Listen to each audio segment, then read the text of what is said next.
Oh crap. Okay, that's why I couldn't speak. Okay, there we go. I got that fixed. Just gotta view my stream. There we go. Hello, everybody. It's been a while. It's been maybe a month. I'm not sure. I come back whenever I please, so that's kind of it. Oh wait, hold on.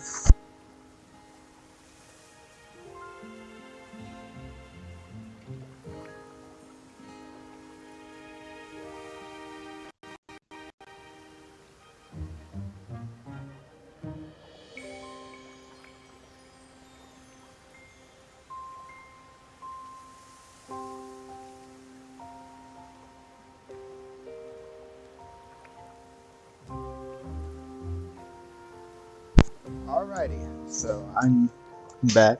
Had to go fix that before we proceeded. So anyway, we are playing some more ZA, as you can see here. So Pikachu's still Pikachu, and I want y'all to check out this shit. Hell yeah! Look at that. Look at these. This ain't even my first box either. Check this shit out. I caught so many shinies since last time. Hold on.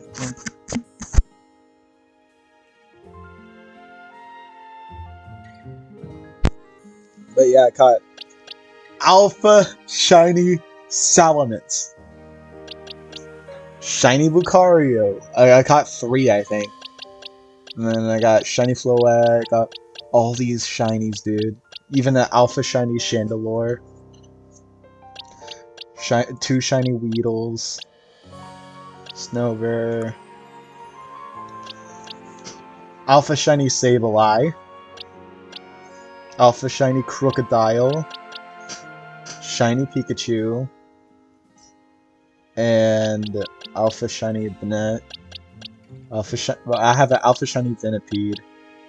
I just caught a lot of shinies since last time. Last time I didn't have a lot. Oh crap, I forgot about this. Forgot about this box. I have one more box. An Alpha Shiny Malamar. Alpha Shiny Ampharos. Y'all can tell where I hunted. But yeah, I'm not gonna sit here and show off how many shinies I got anymore, because we need to get to the meat and potatoes of this stream. Well, actually, I do want to go over one more shiny I caught now. I caught Shiny Froakie! That is where I spent most of my time hunting. I was mostly hunting for this little bastard right here. And I just caught him recently. I just caught him today. Not too long ago. He's a medium size. And guess who we're catching? This is the only reason why we're playing ranked today. I will let you know. This is the only reason why we're playing ranked today. It's because of this fucker. I just got him as a shiny.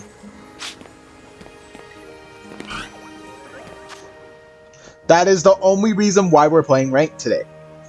Is so that we catch this little fucker. So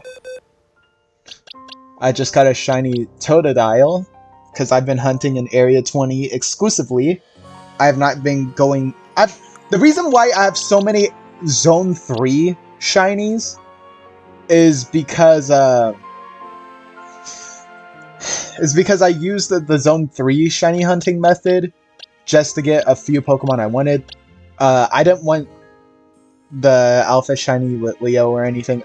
My targets were Emolga, Hawlucha, Vivian, or Vivillon, however you want to pronounce it. Scatterbug, which I also got here. Flabebe, which I got a shit ton of, so I stopped targeting that one. And then Pikachu. Those were my hunts in that area. I did not care about Skidoo. I didn't care about Litleo. And I kind of cared about Esper, but as soon as I got the shiny charm, I already got one. Which, if you couldn't tell, this was the first shiny Esper I caught. I evolved it to Meowstic.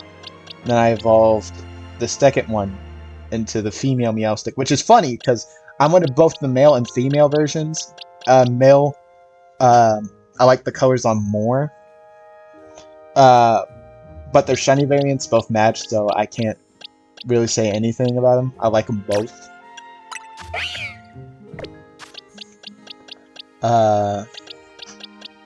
And of course, we got Bird Jesus, one of the first few. Victory Bell, my first ever shiny in this game, which started as a Bellsprout. It's just all these. But yeah, we're going to make a team of Pokemon. We can't use Floette, we can't use Xerneas, we can't use Yveltal. Alright, so the main problems. Metagross, Gyarados, and Drillbur. Well, not Drillbur, fucking Excadrill. Excadrill, Gyarados, and Metagross are the main threats in this meta. Especially Garchomp. So, we want to do something to cover our asses whenever it comes to that. So what I could do... So, Garchomp, I need a special attacker that's Ice-type. Because as soon as we get close to that motherfucker, he's killing us. And also, his special defenses are... I'm pretty sure they're weaker than his physical. Pretty sure he only has physical bulk. Let's go back here and see. I know I have a Garchomp somewhere.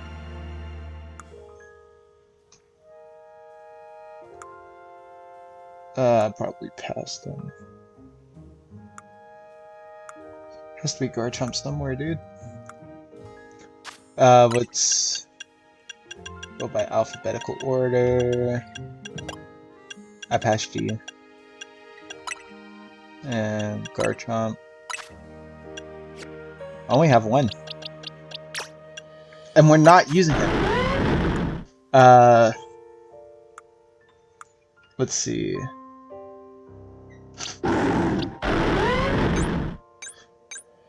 Even without the special defense lowering his... But even without the negative special defense nature that he has, I'm pretty sure it's still lower than his defense. Maybe it's at the same stat spread, but I'm pretty sure that it's lower than his normal defense stat. So, we're going to take advantage of that. And since he has a high HP stat, low special defense, since he's mostly focused on close combat, he's going to be expecting a lot more physical attacks coming his way. So, a good counter is a special attacking ice type. So, Vanillux should be pretty good, but we're not going to use Vanillux. I would say Glaceon's a better one. I'd say Glaceon's better. More bulk. I might go for Glaceon here.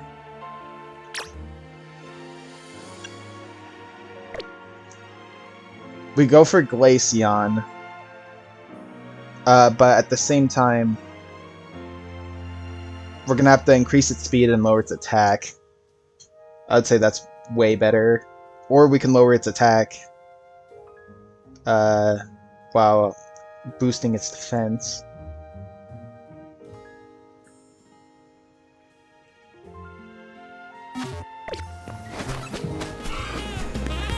Pretty sure this Totodile will still stay here no matter what.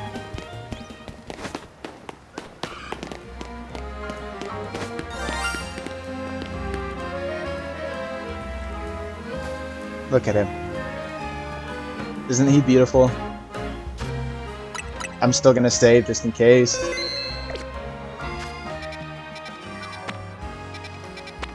I'm pretty sure he should stay there.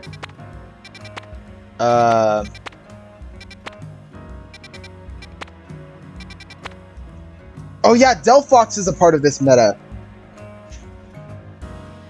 Delphox is a part of the meta until after I already get the Mega Stone.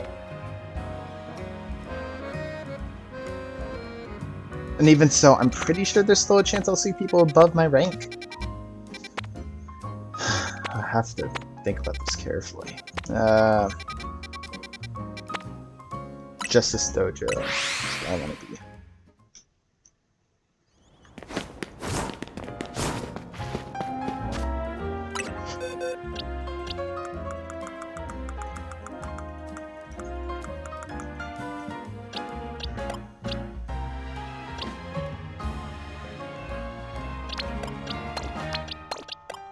I also saw the anti-meta Pikachu, which I also thought would be fun to use, but a lot of people just spam Volt Tackle with them and it doesn't seem too fun. I need something more satisfying. I'm sorry, Aegislash, but you just fucking suck. You suck in this game, dude. I really wanted to use Aegislash for this game too. Feels so bad that he sucks. Let's release all of you. Let's also do the same thing to you.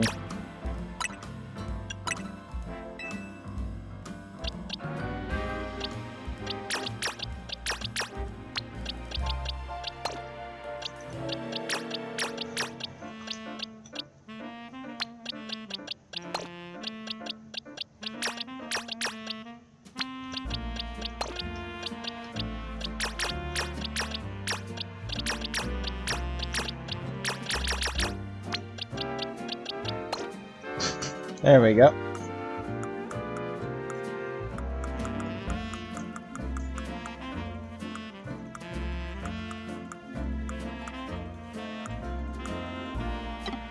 Hopefully they have more box room for a future update. 32 boxes was not enough for this game, and that we're getting more Pokemon. So... Alright, so I don't know what I should exactly get. Oh yeah, here's the shiny Mareep that I forgot about, but we're not gonna worry about them.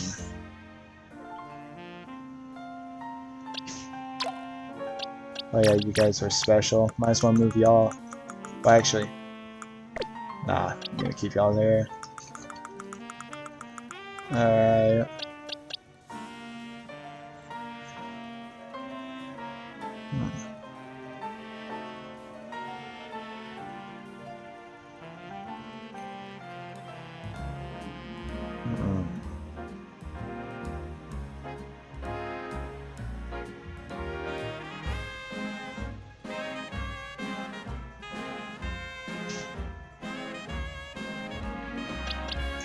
Alright, so this is gonna be the team. Glaceon. So we have Glaceon to get rid of the pesky Gyarados and Garchomp at the same time. So he's gonna do a lot of the damage. Gonna be the damage dealer. Then we need a tank.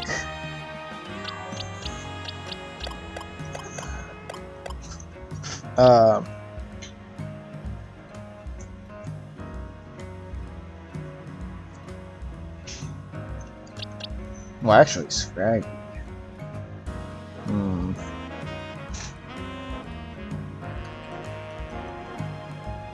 Gotta think about that one.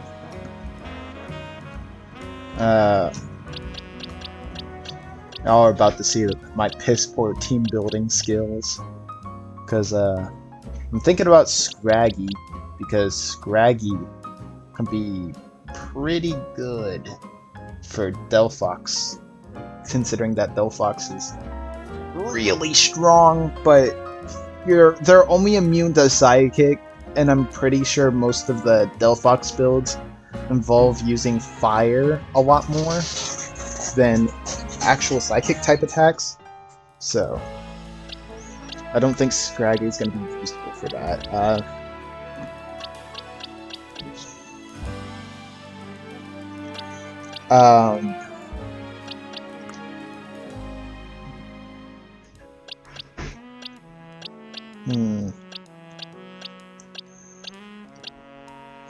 We need something to get rid of Metagross. Like, Metagross in general. So, let's go over what I said again. Gyarados.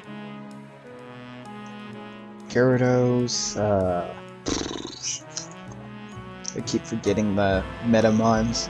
Gyarados, Garchomp, Metagross, and there's one more.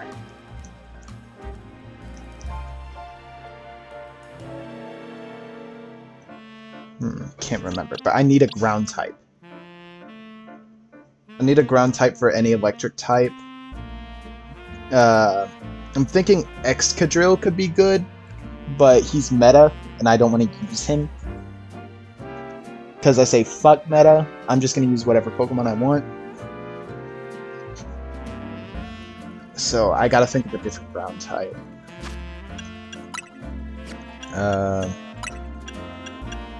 Ground type. What's the... I'm not using Diggersby. I want something that could most likely Mega Evolve. Steelix? No. You're too slow.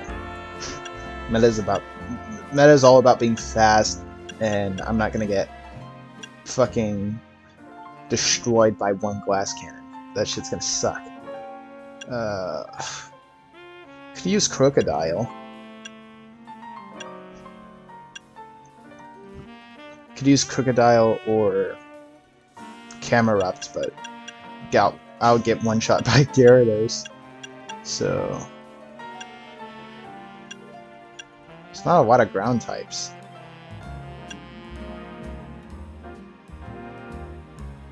Could just use Crocodile.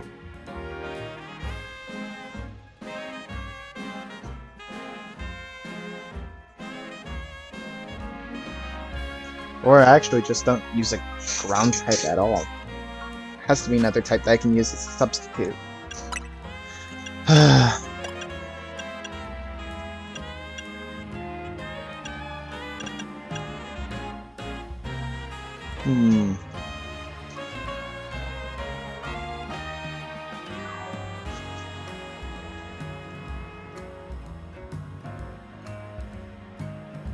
Maybe someone that can use strong ground type attacks.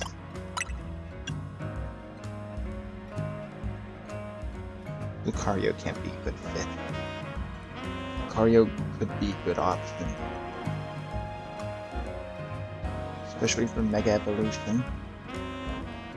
But then again, Gardevoir. Mystical Fire. No. Forgot Gardevoir is also one of them. We need a Steel type as well. But I'm pretty sure there's not a lot of Steel types.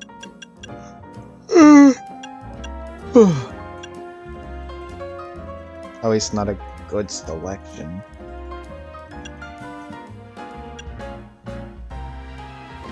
Oh.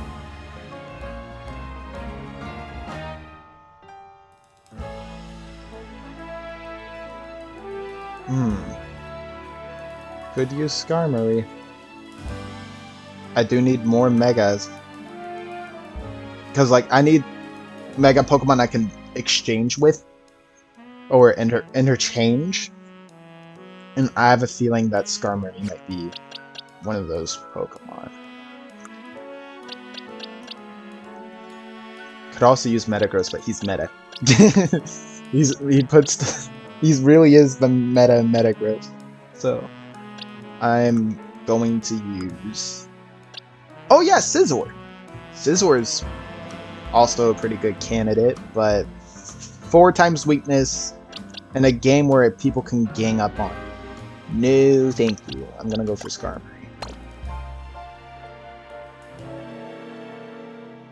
She's gonna be able to do a lot.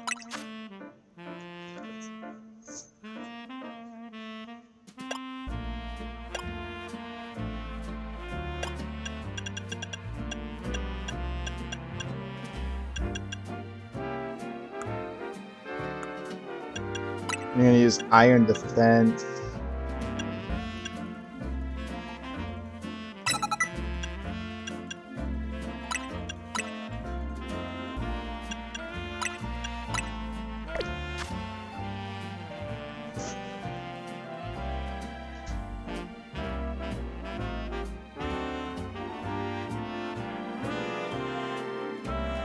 Alright, so we're gonna use Skarmory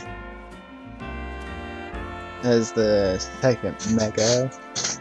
And so our main Mega Pokemon... Meta. Gotta think about Meta. So we got Gyarados covered. We got... Well, we got Gardevoir covered. On top of that, we also got Metagross covered.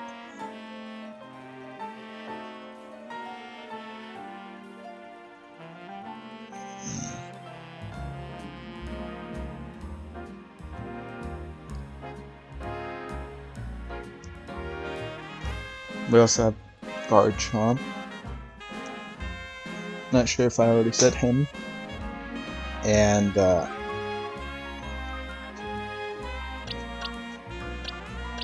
yeah, I think that's a pretty good amount.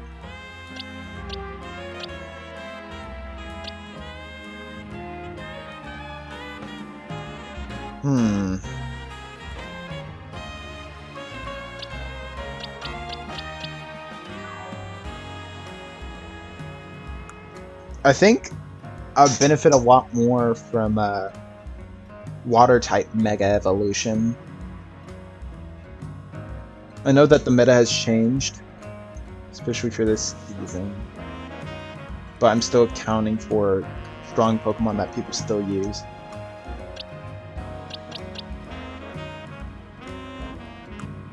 But what's going to be our main Pokemon?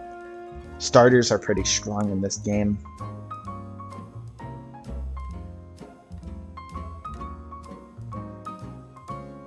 Fuck. Think. Gotta think.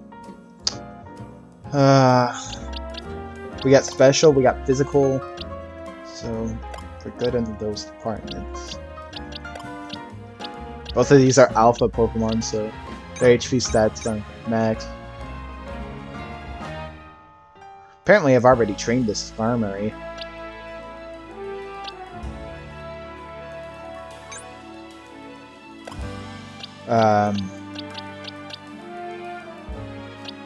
I forgot Drampa had a Mega.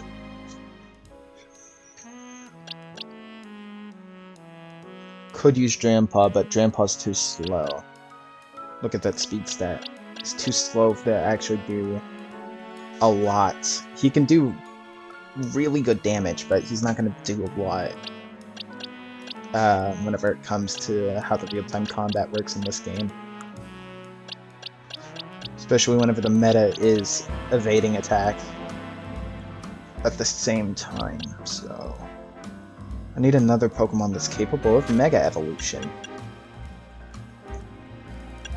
to round out the team. Megas are a lot more useful. It's better if you just use a Mega Pokemon instead of just plus moves.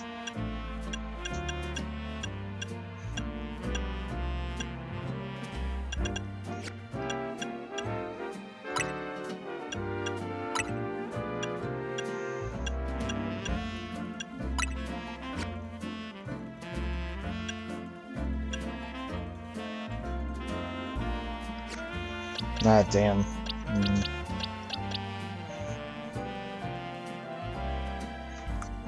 Can't overlap on types, even if...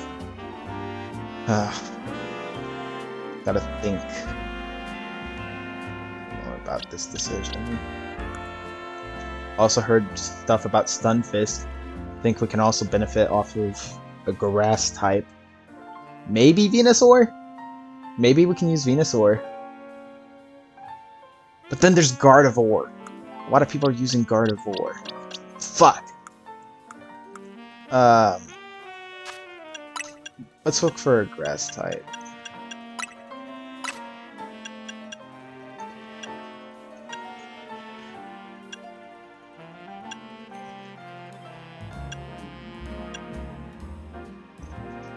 Chestnut doesn't have his Mega available just yet. Already have a type. Doesn't have a Mega Evolution. Doesn't have a Mega Evolution. Weak against the meta.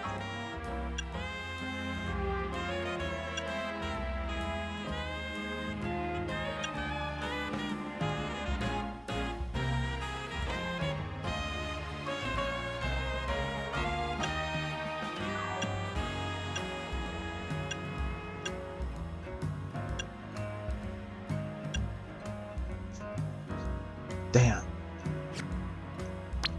So I can't really use a grass type. Gotta go for something else.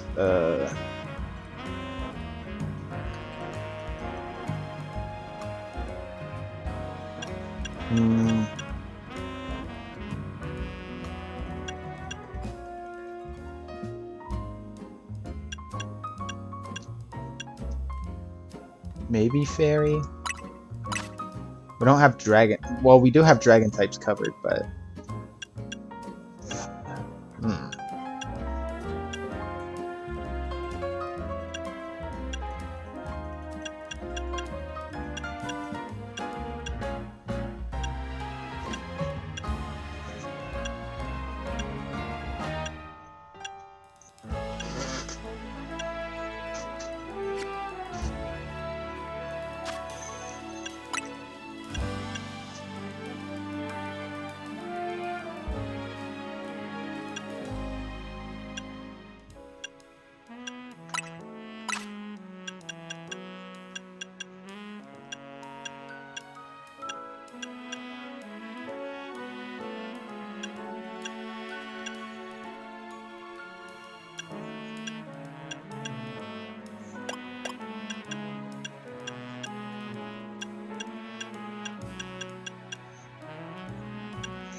This is a hard choice.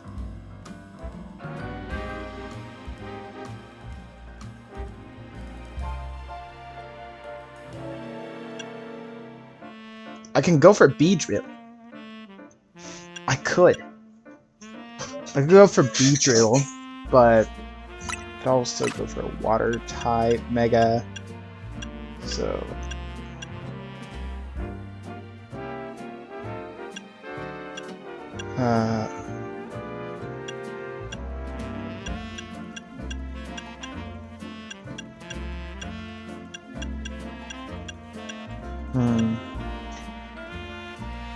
what to use?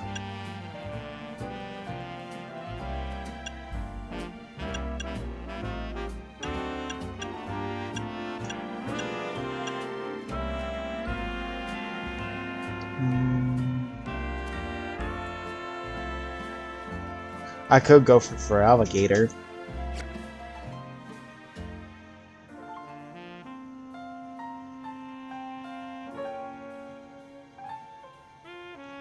I think that's what I should go with, but yeah, never. You know what? I think for Alligator might be the best choice. I think for Alligator might be the best choice. Wrong button.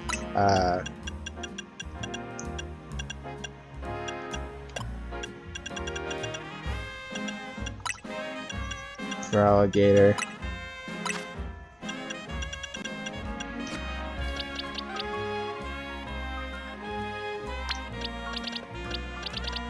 And for Alligator from Box 16.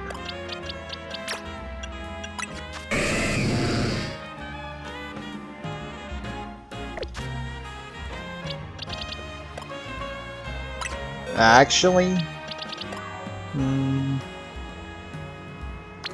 don't think we should be using this one. I have another plan. Should be another one.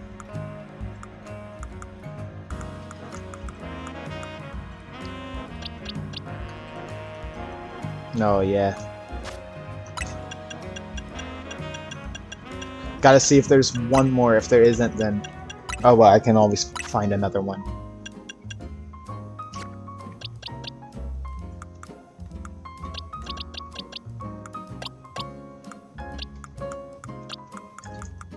Pretty sure that's the only one I have. Yeah? Oh well. I'm using him.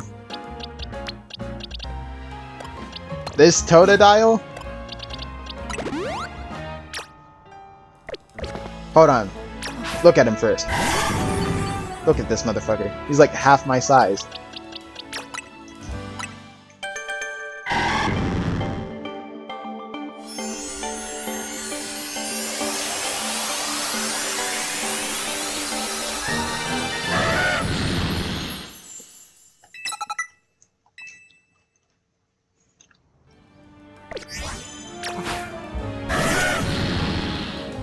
Bro, look at him, dude.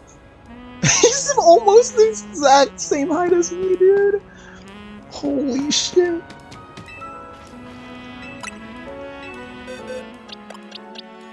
We're definitely gonna put you through some hyper training.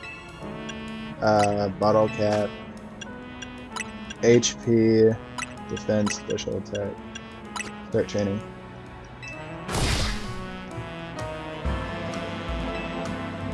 Yes. Let's do it for Skarmory.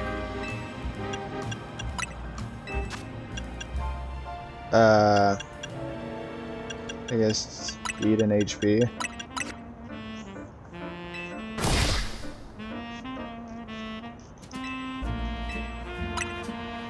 Alright, let's do this on Croconaw.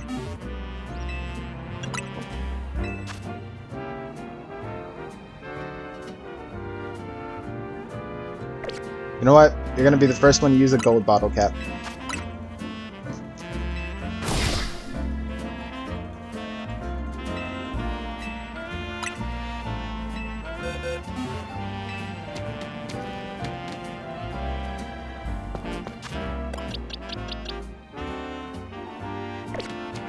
Alright, you've been through the hyper training. Now,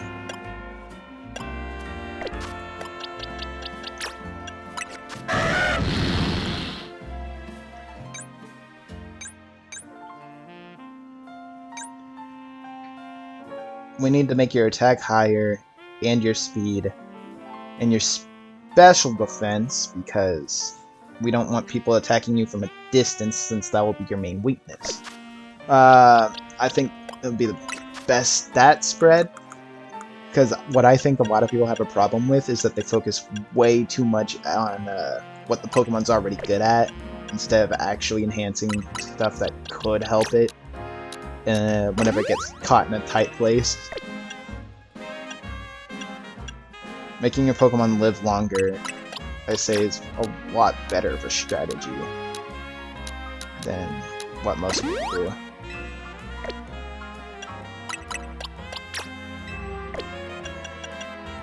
And then Swift Feather. I can't. Oh well. That's still pretty good.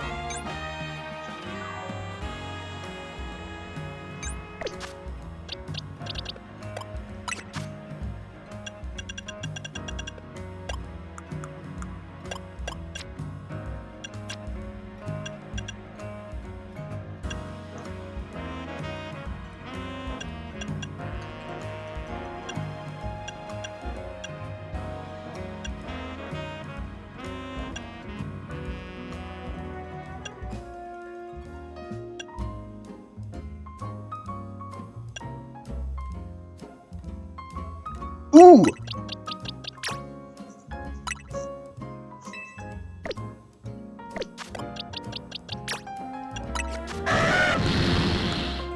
That's actually something helpful.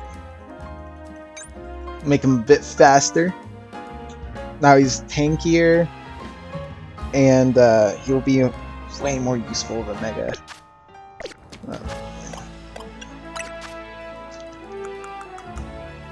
Let's give you the Feraligatr Pokemon. And then for Glaceon,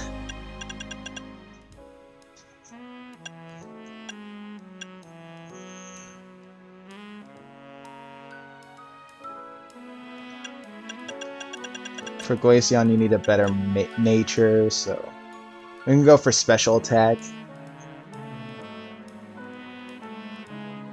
We can go for special attack. I don't really have a lot of mints to really do the stuff I want with Glaceon.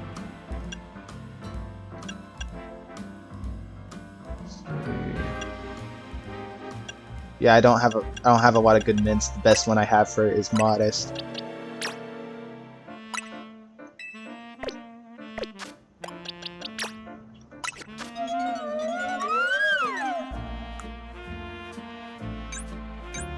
It's the best one I got. Then I think we're gonna focus on defense and speed.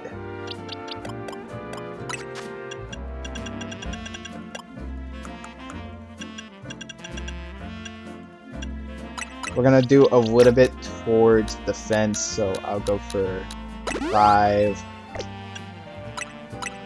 Make a little go to special attack, so I'll say 2.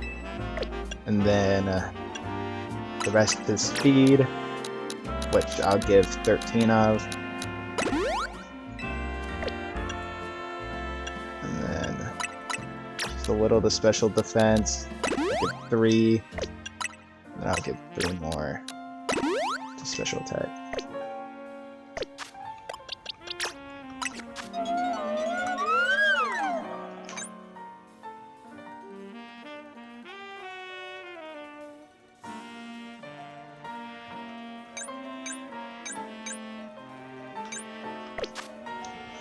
Alright, it's pretty good. We do need to change your moves. Shadow Ball will keep...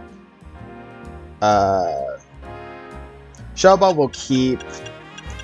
Ice Shard, definitely not. We can actually hit people with Charm or use some wishes.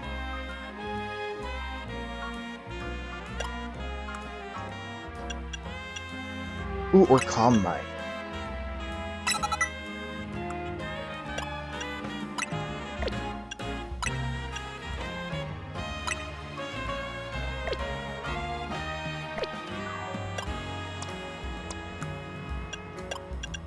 You can't learn Shadow Ball again? Do I not have a TM for it? I'm pretty sure Greninja can learn Shadow Ball. Let's see. Do I not have a TM for Shadow Ball? I guess I don't. There's still some quests I have to do. I didn't do any while offline, so... I guess we'll keep Shadow Ball, do Calm Mind. A Calm Mind moveset. Iron Defense for you. But we also need to change your nature. Because defense... Increasing your defense isn't going to really help you since a majority of your threats are special attackers. So I would say upgrading your special defense and then lowering your special attack is the best one I can do.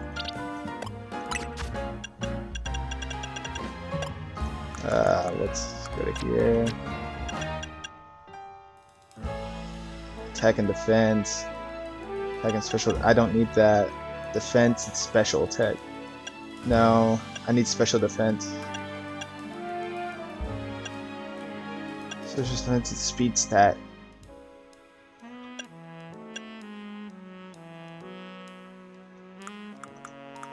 Alright,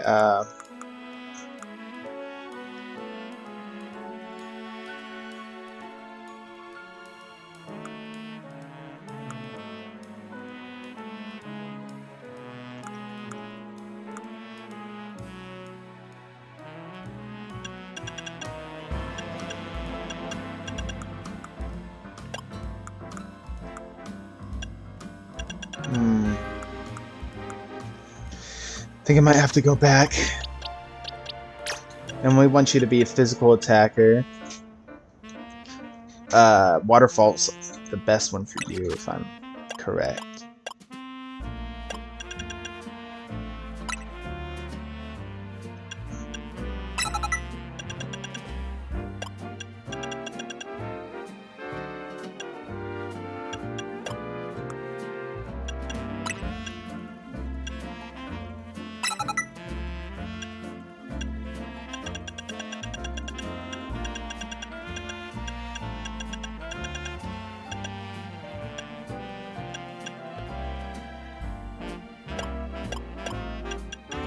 Wait, you can learn Blizzard now? What the hell?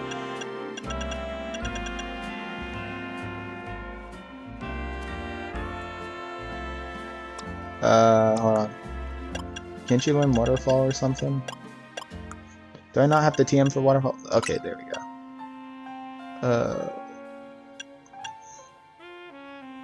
I think let's just do that instead.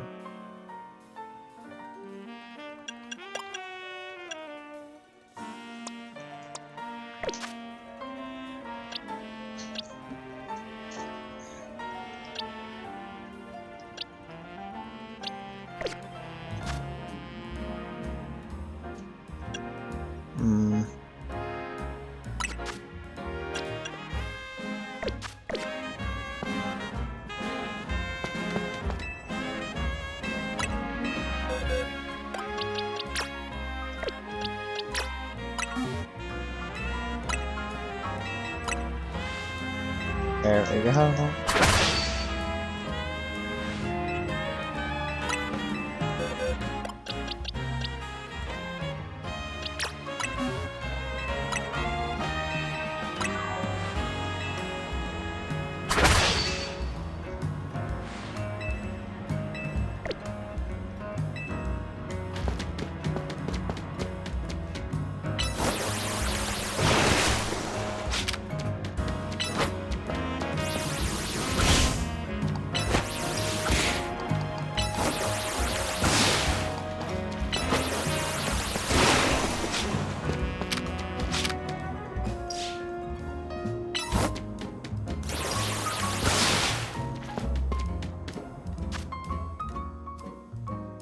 Alright, we need to go to Pokemon Center.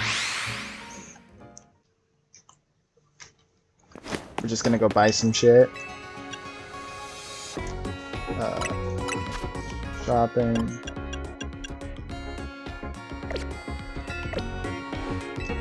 Oh yeah, we gotta go buy mints first.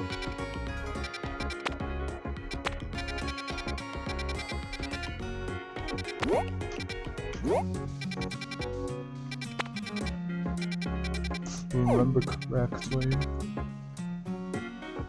there was one.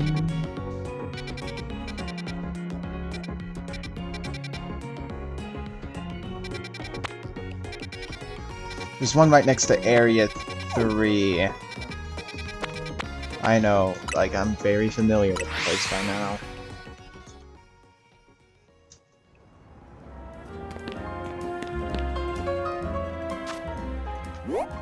Pretty sure this is the one closest. Yeah.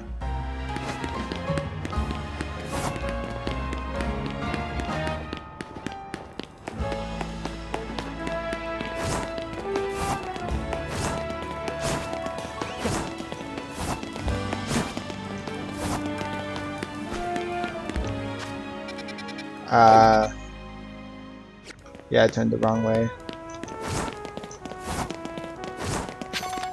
It's right down here.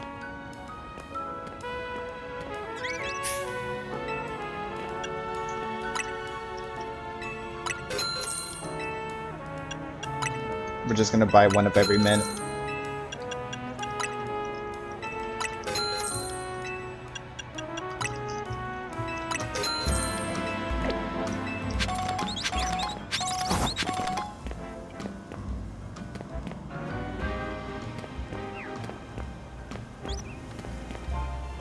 Making sure none of you are shiny. Yes. One of every mint, please.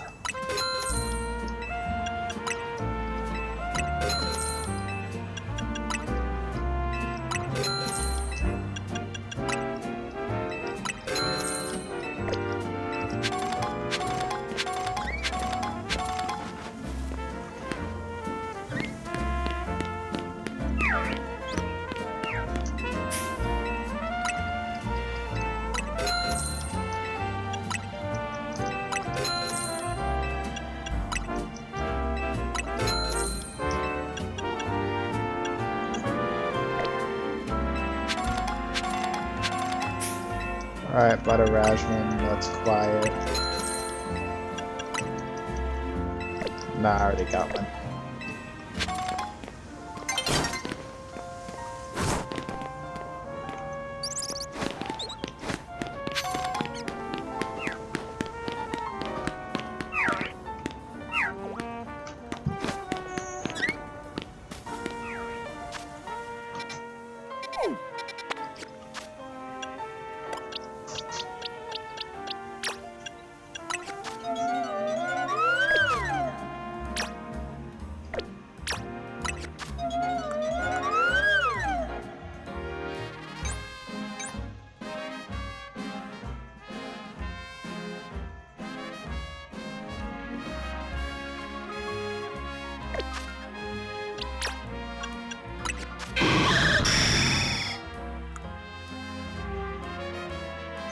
Team full of alpha Pokemon. Seems like a disadvantage.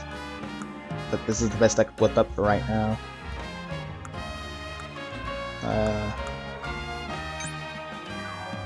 Yeah, you already have a build.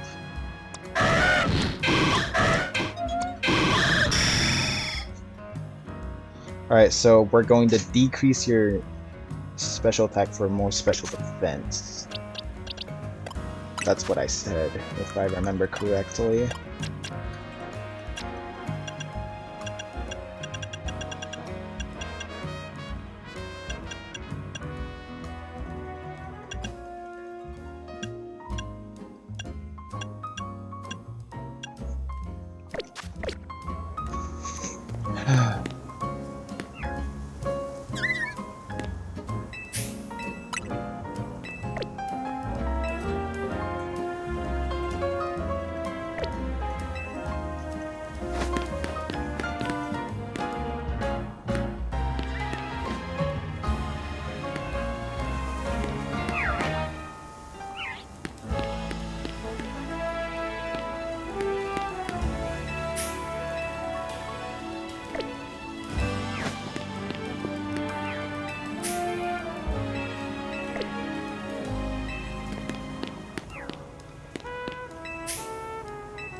Hell yeah, that's what I needed. Special defense stack grows stronger. However, its special attack may suffer. That's what I want.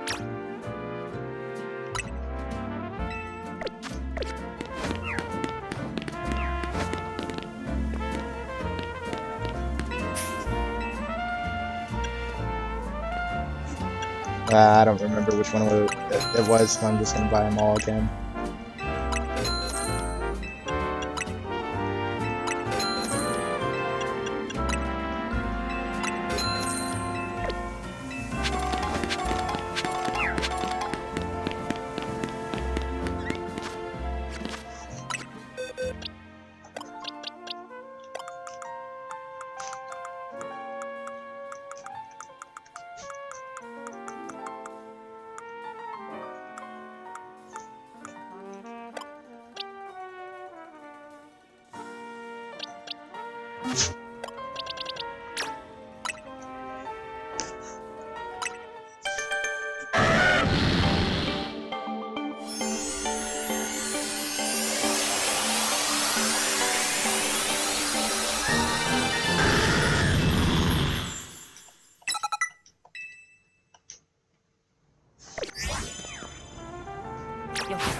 Holy shit, he looks as big as he did in Pokepark.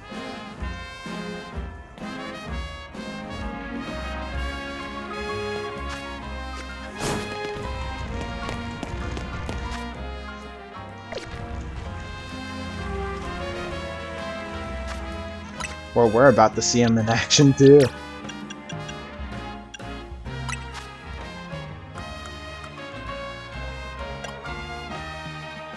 Alrighty. Let's see.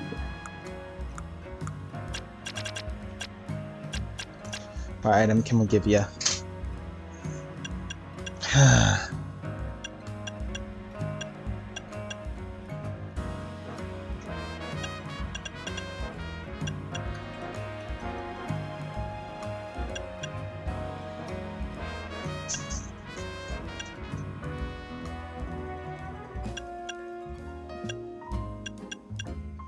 I think we can give it Life Orb, but I don't want to sweat too hard.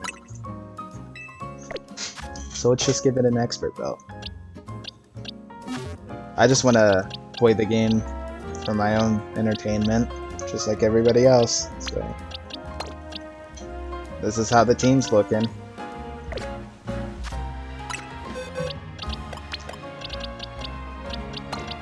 Alright, so Feraligatr, Skarmory, and Glaceon.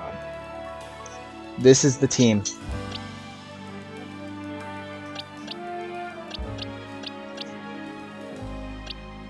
Alrighty.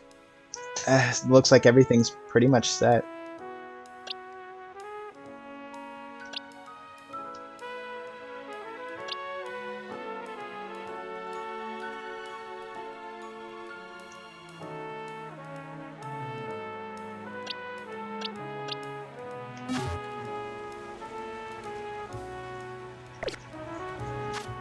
Alright, let's do the...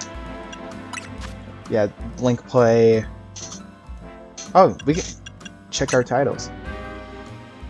Oh yeah, I forgot I have one of these. I'm gonna change the Mabler to...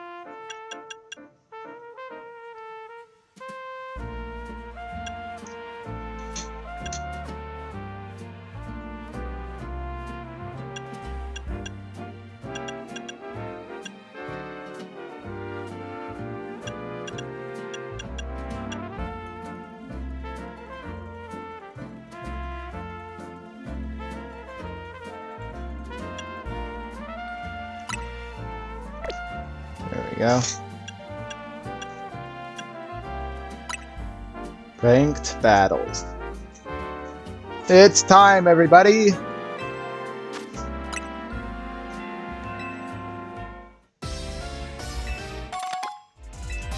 Oh yeah, I forgot the chicken.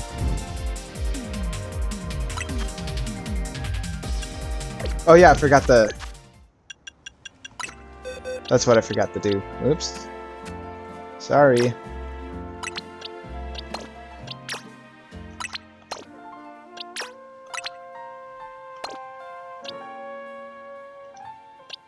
Actually, we want Glaceon to go first. Feraligatr second.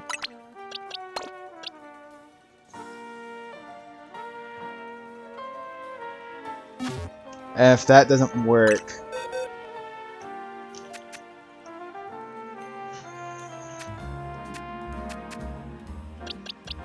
then we're just gonna have to come up with a different plan. Alright.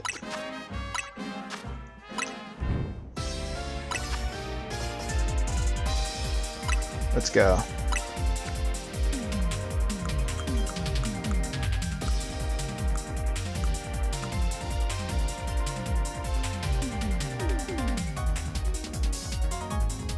We're doing all this for a Lure Ball, by the way. Delphoxite is just a bonus.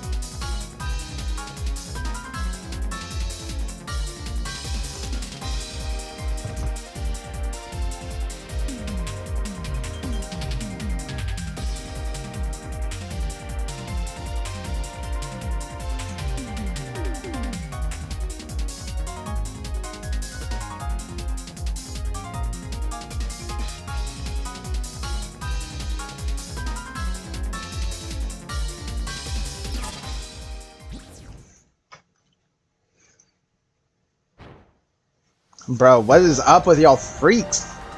Alright, come on, let's go.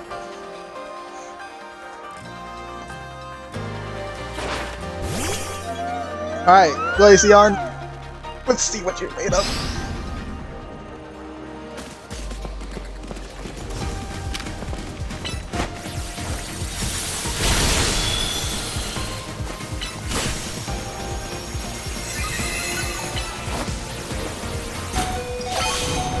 Hell yeah.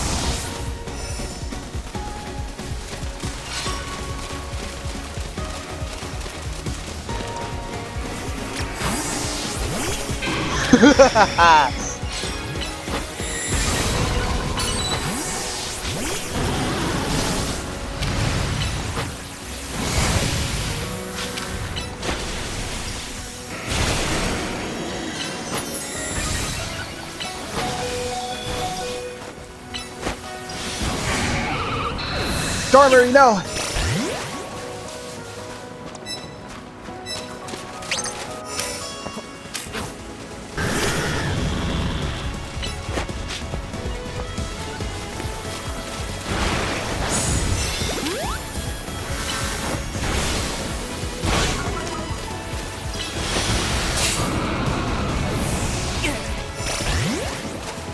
Someone has to stop that fucker.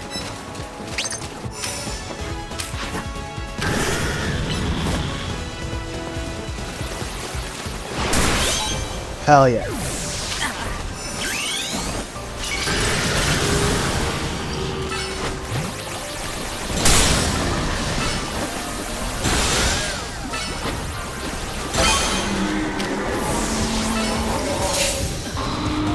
But he has the same strat as me. But he keeps getting the red shit.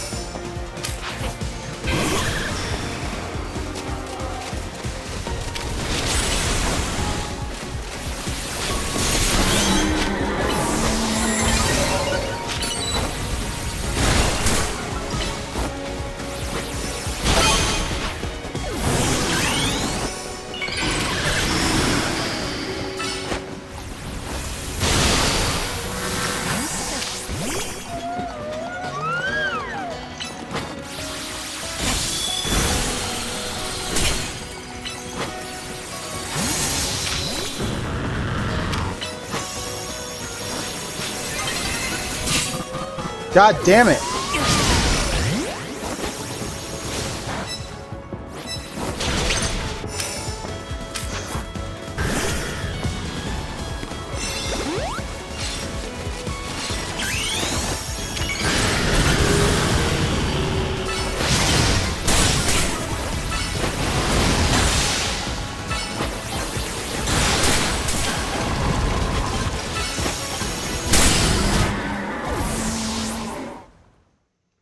Damn, I lost by a smidge. Hello.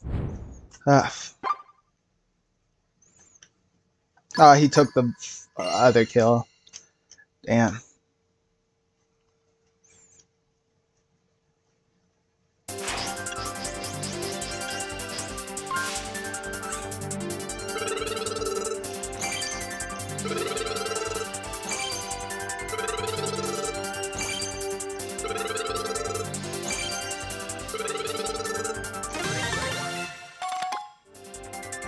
Another Greninjite?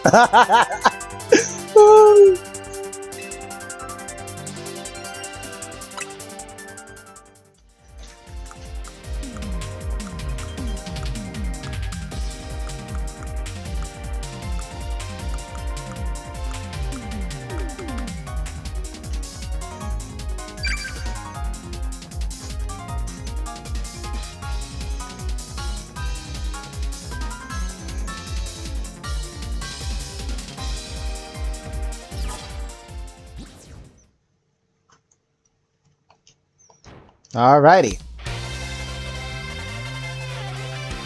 Let's get this over with, dude. Come on.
Good job, Skarmory! Skarmory, let's go! Yes, let's go! She did it! Ooh. Hell yeah, that's a battle for the ages.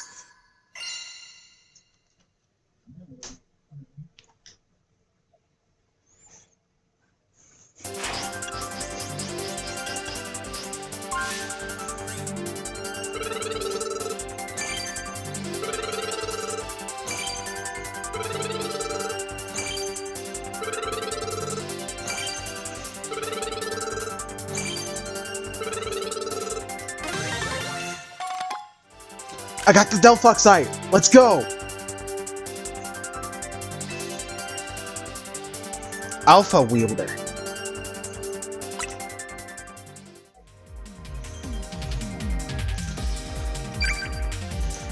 Holy shit. Salmon? What about salmon?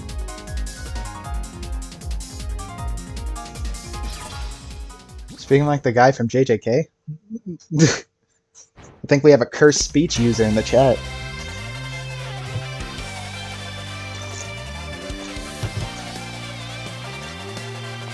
Alright, Glaceon.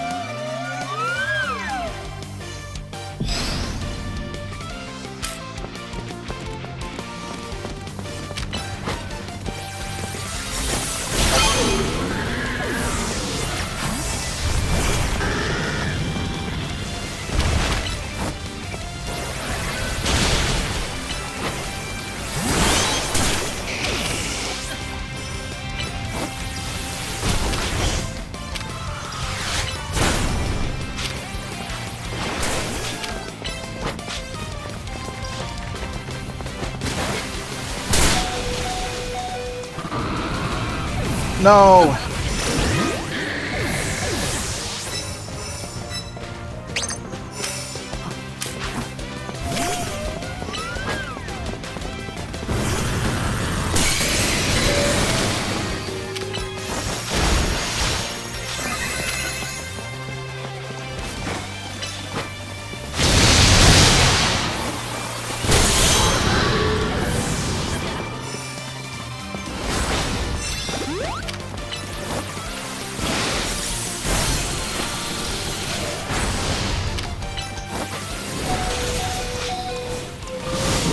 Damn it!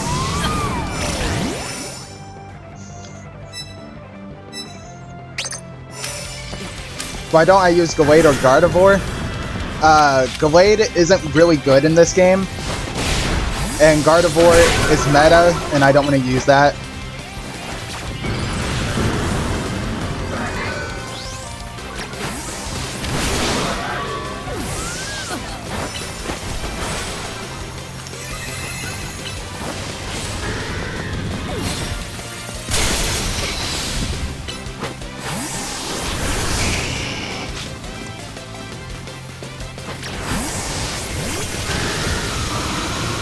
Damn it!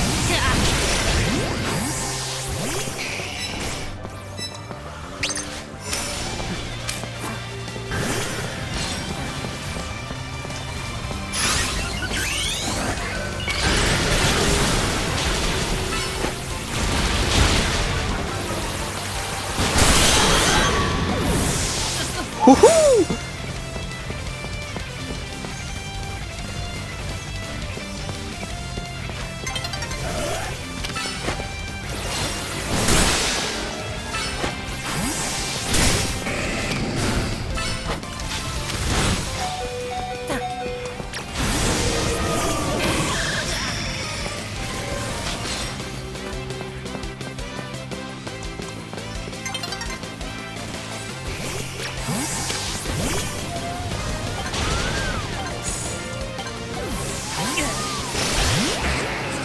I still win. Holy shit. Oh. Oh.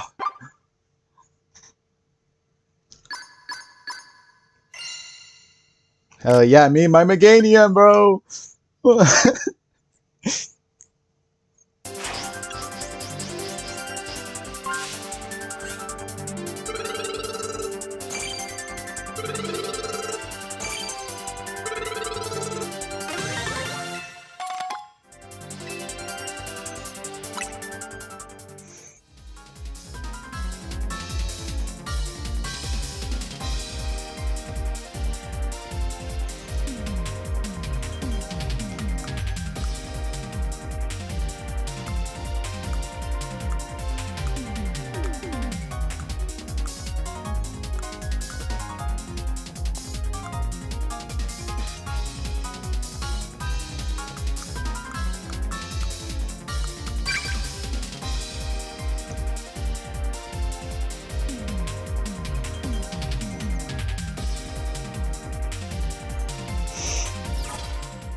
Oh, look at the slow, bro.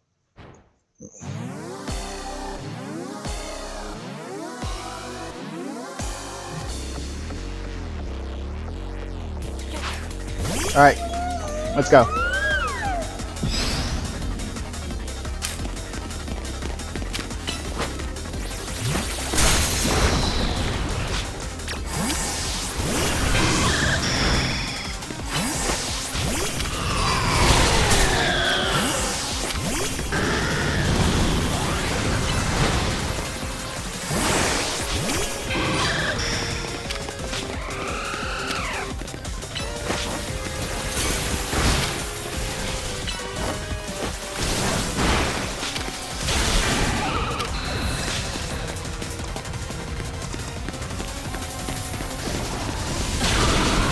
Damn.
Damn.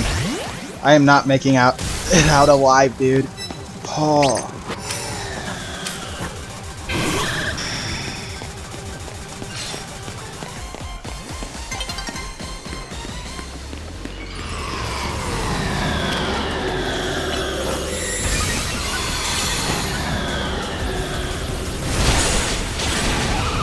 Damn.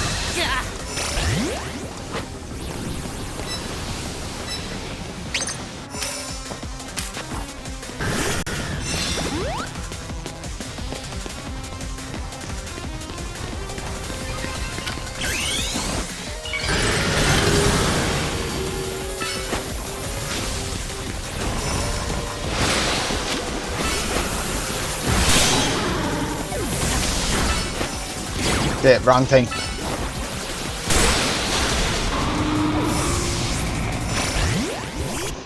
Why are y'all using legendaries like pussy ass motherfuckers?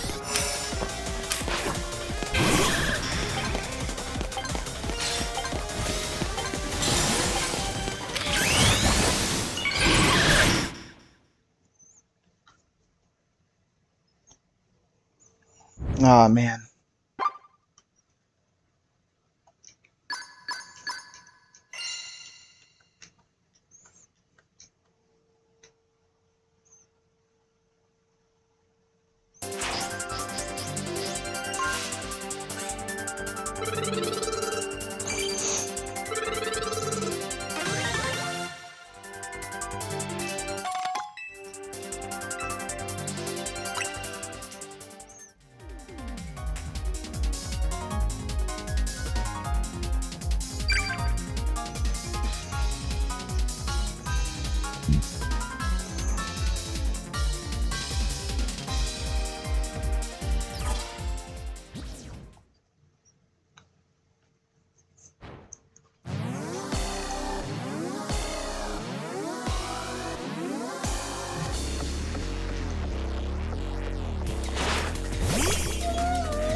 Oh no.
Hell yeah, let's go. Me and the me. Wait, what? Was that a YouTuber? Wait, did I go against the YouTuber? What? Did I go against the YouTuber?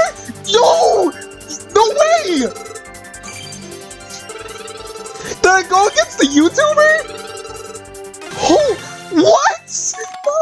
Fireball, yes! Yes, this is my reward! Yes! Yes! Yes! I did it! Oh. Yes! I fucking did it! And bro, I tied with the YouTuber! I tied with the YouTuber! Holy shit! No way! I tied with the YouTuber! Hold on. We gotta go back and see that shit. Oh man. Bro, is that the same guy I'm thinking of? That looks like his avatar. That looks like his avatar. I see his fucking shorts. Hold on. I'm pretty sure. Hold on.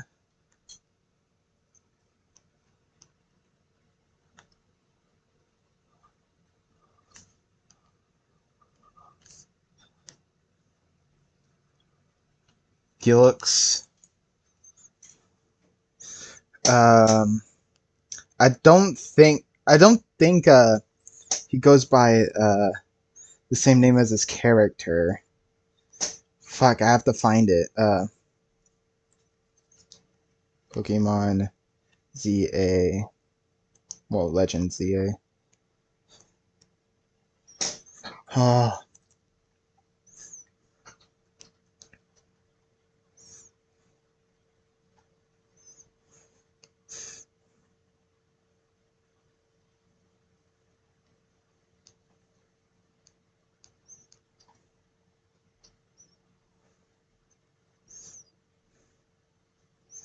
Oh, dude.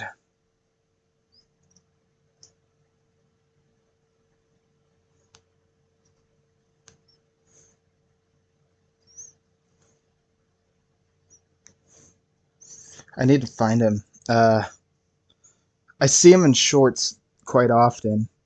Hold on. If that's not the guy, then I do apologize for wasting y'all's time.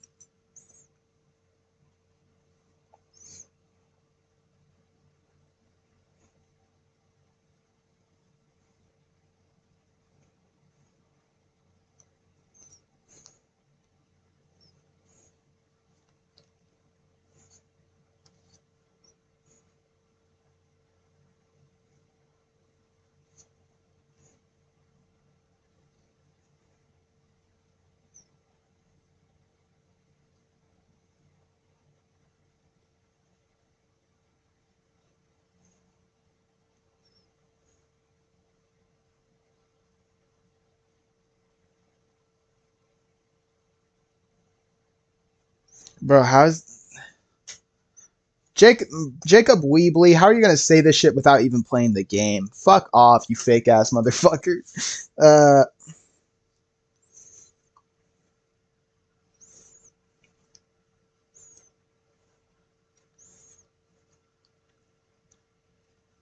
Hold on, I'm trying to find the guy.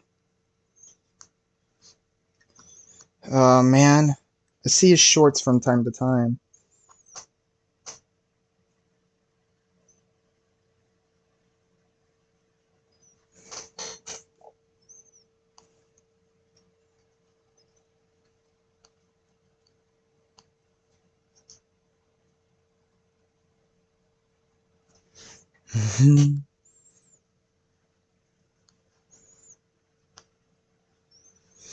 Yeah.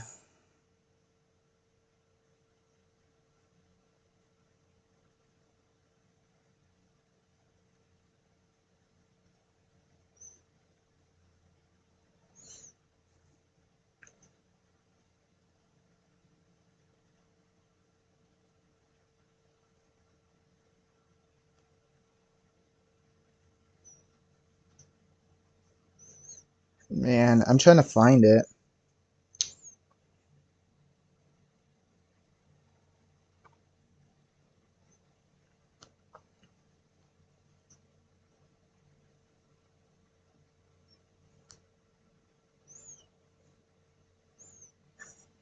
I can't find him. I'm pretty sure he's mostly in like the shiny hunt videos.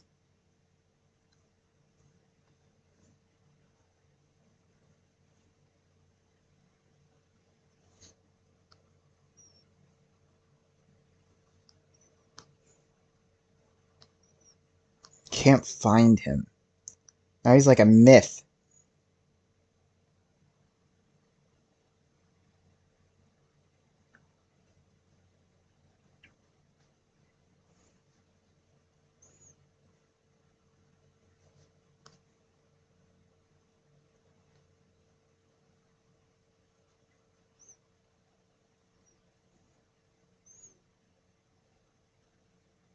Trying. Wait. I found him.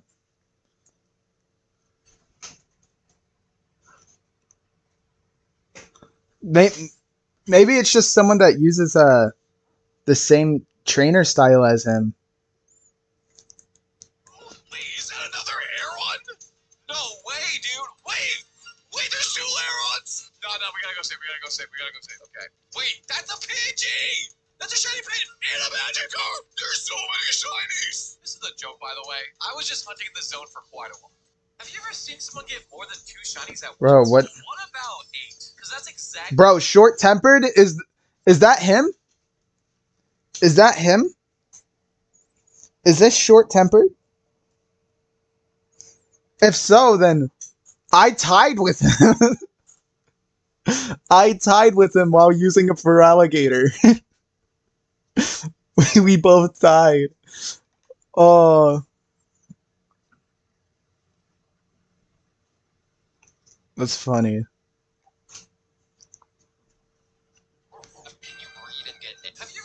Short, bro. I gotta see some of his ranked shorts. So I just caught a shiny Hawlucha with this really easy method. I had someone in my live stream ask me, "What is the best way to shiny Eevee?" And as I was explaining the best way to get shiny Eevee, I need to see him save so I can see his like character name. I gotta make sure that I'm right before I go claim this out in the wild. It spawns in is zone 19, and there's only one at a time. Wait, he saves here. What? But he cuts it out. What?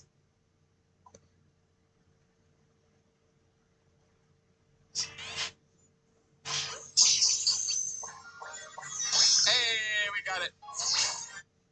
Lucha? What? Cuts off. I can't see the rest of it. Cause like if I go here.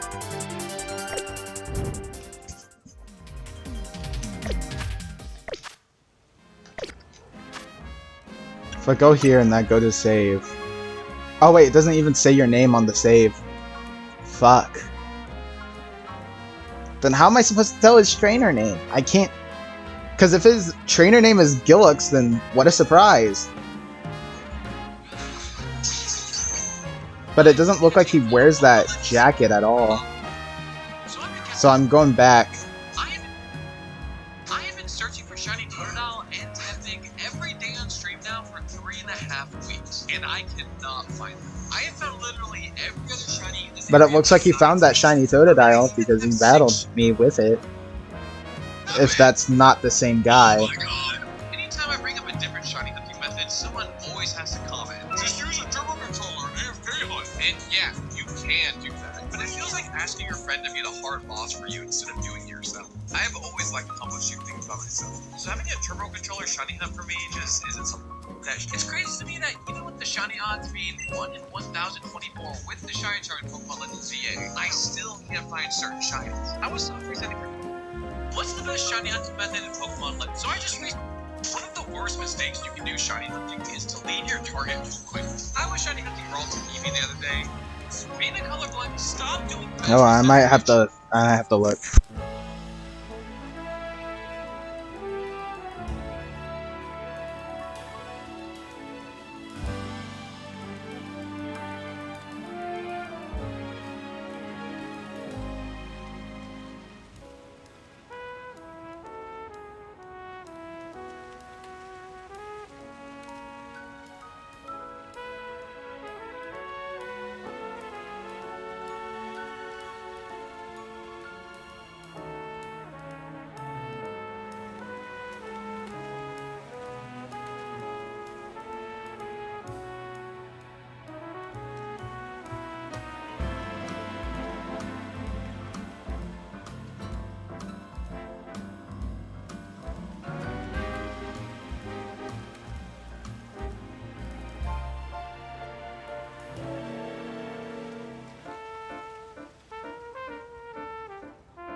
Nah, okay, it wasn't him.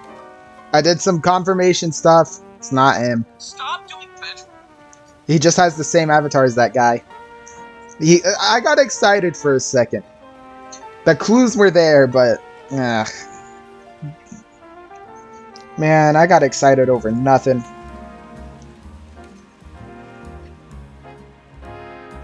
I'm so sorry. I'm so sorry, y'all. Sorry I took your time away.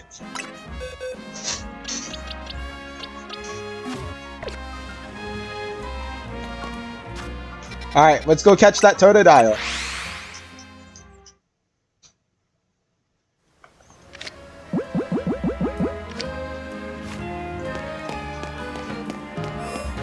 Wait, I'm at the wrong side.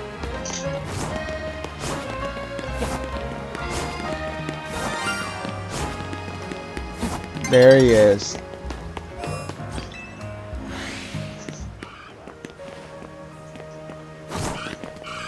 His shiny's a lot more noticeable now. I gotta see what the Lure Ball does in this game. Since I haven't caught one until now.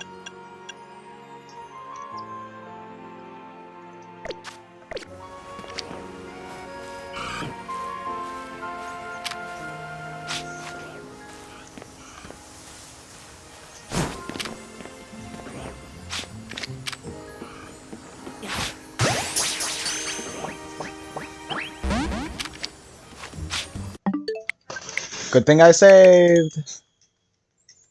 Good thing I saved.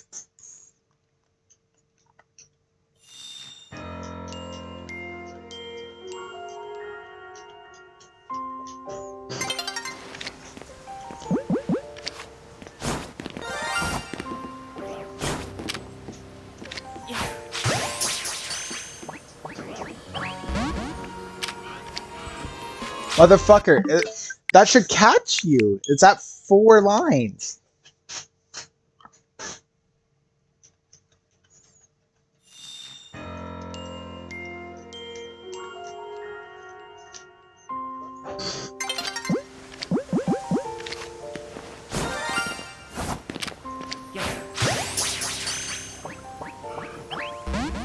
How is it not capturing you? I might have to battle him.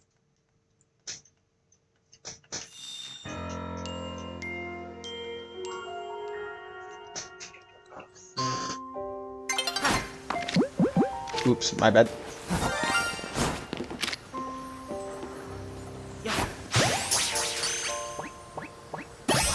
Hell yeah! Let's go! Fucking finally!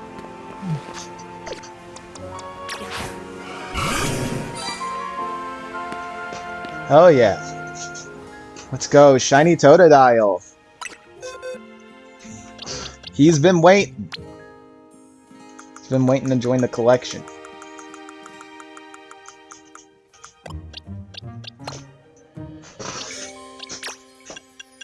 Now I just need shiny Chikorita. Look at that.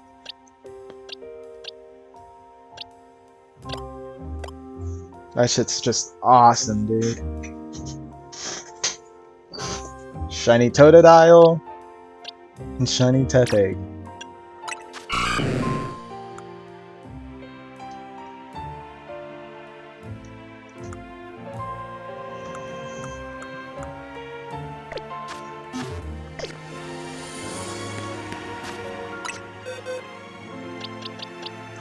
All right.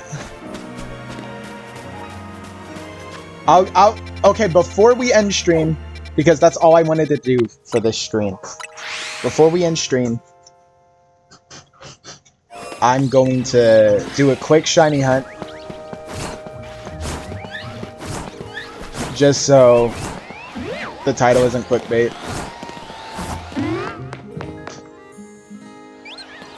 We're gonna do like a few resets.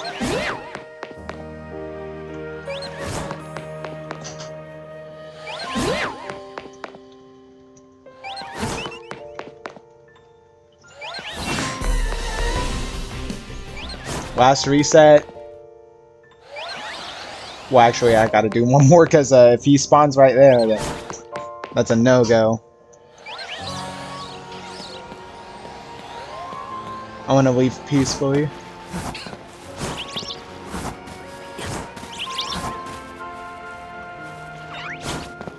Alright, seems pretty good.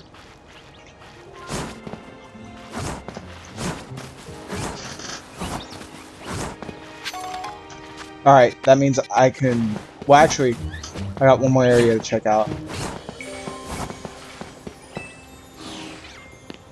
Hopefully I can make it there in time.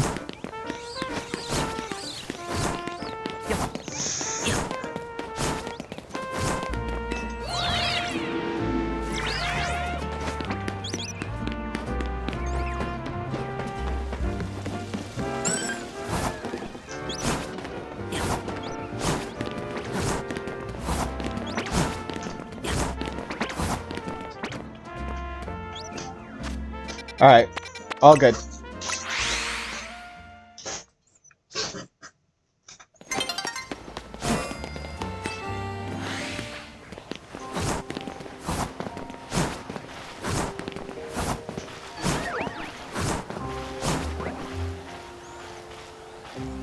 The reason why I do the resets at Zone 3 and then go to the zone I want to shiny hunt in is because I think it brings the odds up.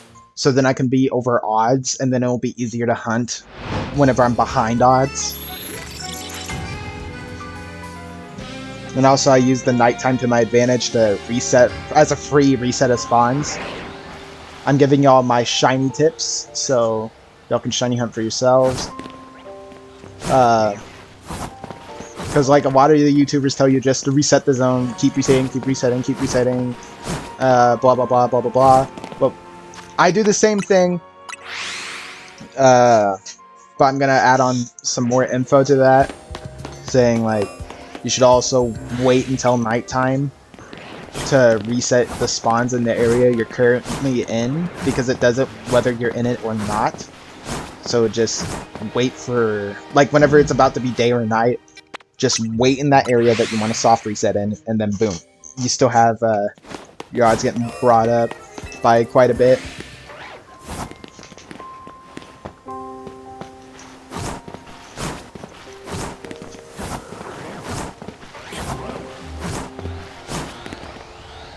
I really want a shiny Dragonite. That's my target. Because I'm not doing the boring fucking reset method on the roofs. Hell no. I hate that. They're way too boring. They don't feel fun at all. Sure, I get the shiny Pokemon I want, but in the end, is it really worth it just for one shiny Pokemon? If I struggle so hard to find a shiny Alpha Dragonite, then I'll probably do it. But, or yeah, same for Lucha too. I'll do the same thing for both of them if I have a hard time finding them.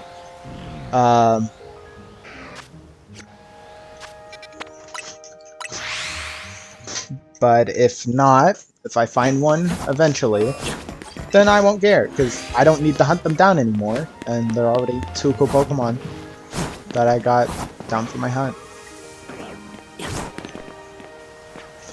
Oh, thank God, I don't want a shiny Vaporeon.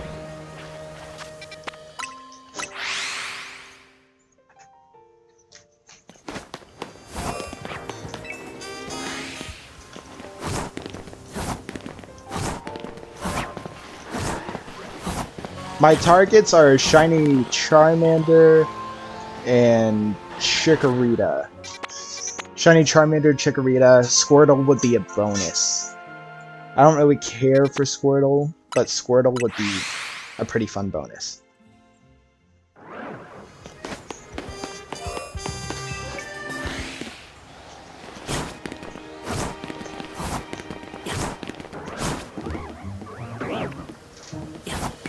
Malamar.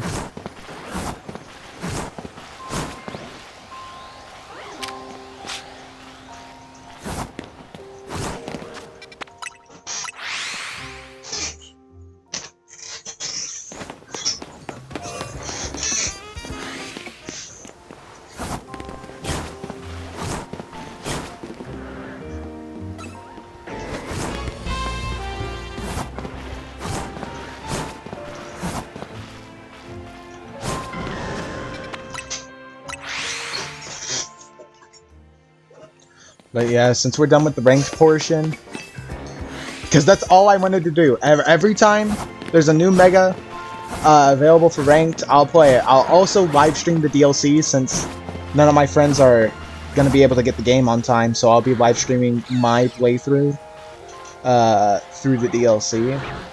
Because if I were to play with my friends, I most likely wouldn't stream it.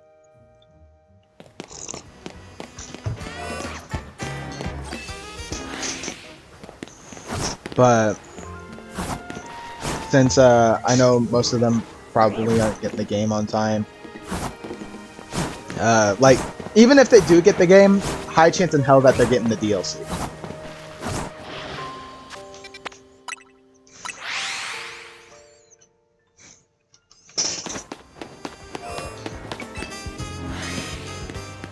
Because it's already $60, and then already having to start off paying $90 for it, it's not going to be a very good run. DLC is going to be fun, though.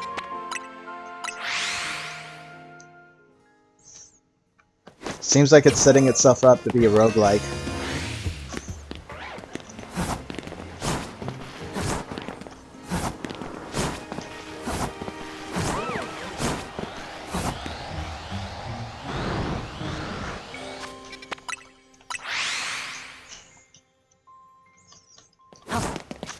Oh yeah, I need the rest of my Pokemon, or else I'm just gonna get absolutely screwed.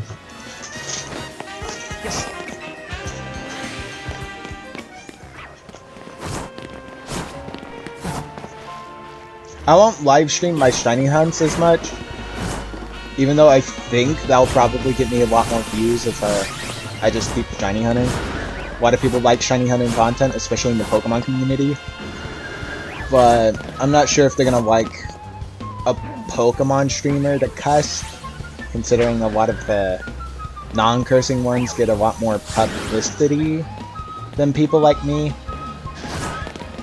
So I'm not sure if it'll work.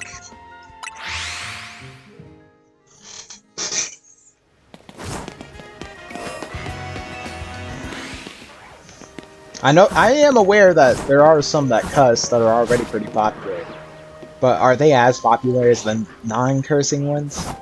I don't think so. I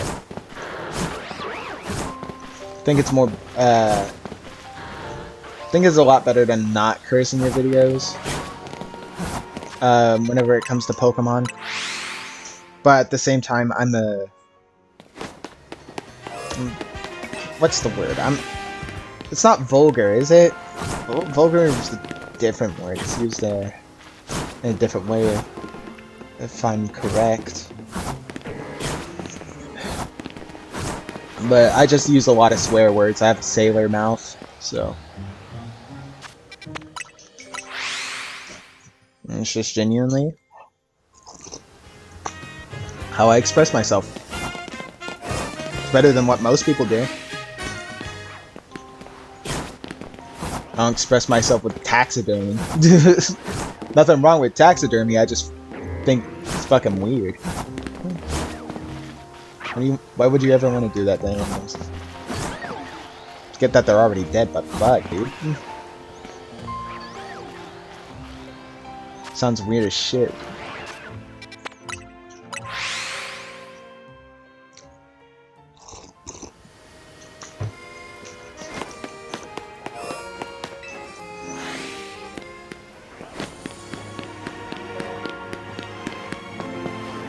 Two Charmanders, and neither of them are shiny. None of you are shiny.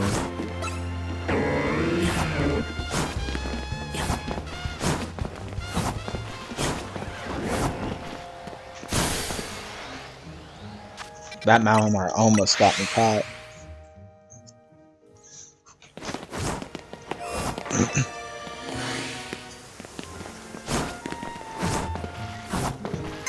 Whatever shiny we get is the shiny that will end this stream. I really want it to be Scrafty. Scrafty and Charmander are one of the only two Pokemon I'd rather it be. I'll also do some on the grassy side so I can have a chance for Chikorita.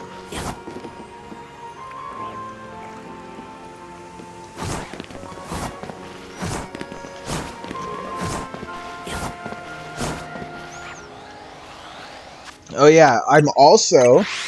What I'm gonna do after this stream, if none of my friends are online,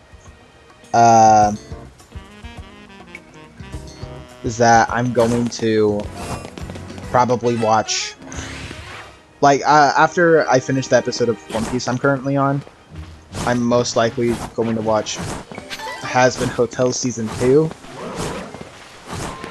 I will go ahead and say this outright. I am not a fan.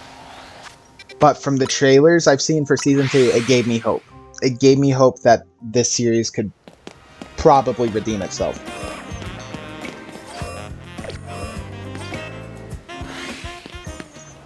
But I'm not too hopeful. Because of Vivzie Pop's writing. I'm not a big fan of her writing style.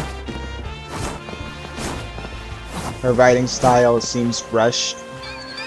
And it seems like she wants to cram in a lot of ideas more than actually focus on her story. That is my opinion on her writing. But Season 2, it gives me hope. I'm going to admit that. Gives me hope. Gives me hope for how this season's going to be.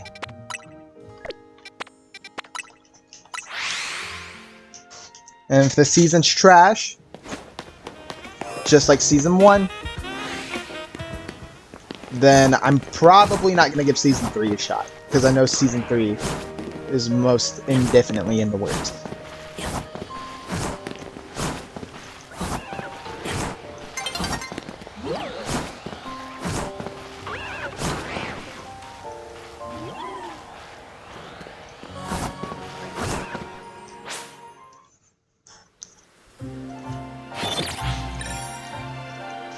I might not give Season 3 a chance, unless they can find a way to redeem themselves instead of double down. Because if they double down, then that's just going to make everything worse for Vivzie. It's not going to make anything better for her.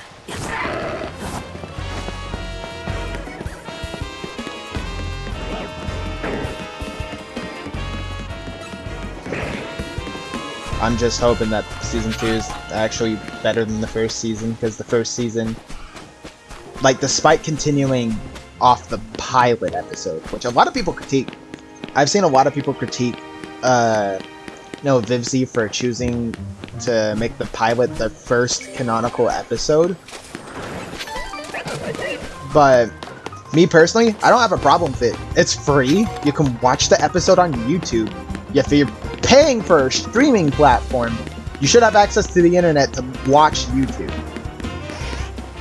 So I think it's not a bad choice. I think it's a weird one more than a bad choice. If it was a bad choice, it would probably be behind like a separate paywall just to watch the first episode. It's kind of like what Pokemon did whenever they removed Pokemon TV, and the only way to watch the rest of the Pokemon series is by watching it all on separate platforms, therefore having to pay for many different subscriptions just to watch the entirety of Pokemon.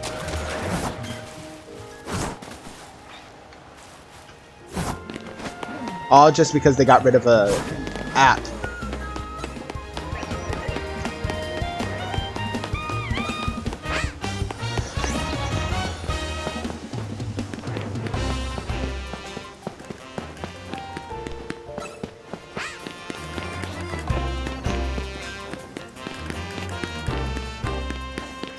So I'm just gonna run around in a circle for right now until I see the shiny Pokemon. I'll reset occasionally, but I think this is the most optimal way to hunt in this area. Especially if you back up far enough, you can reset all the alpha spawns.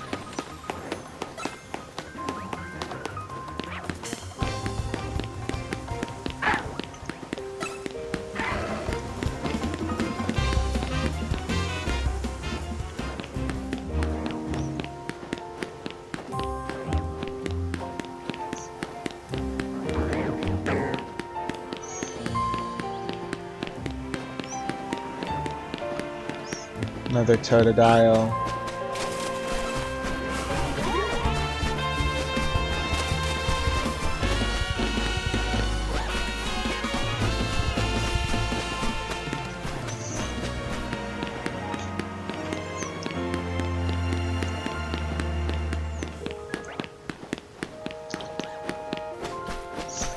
So I gotta think of more topics to talk about and give my opinions on.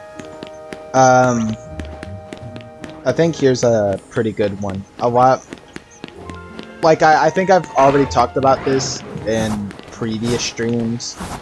I think in my PokeRant mini-series that I did.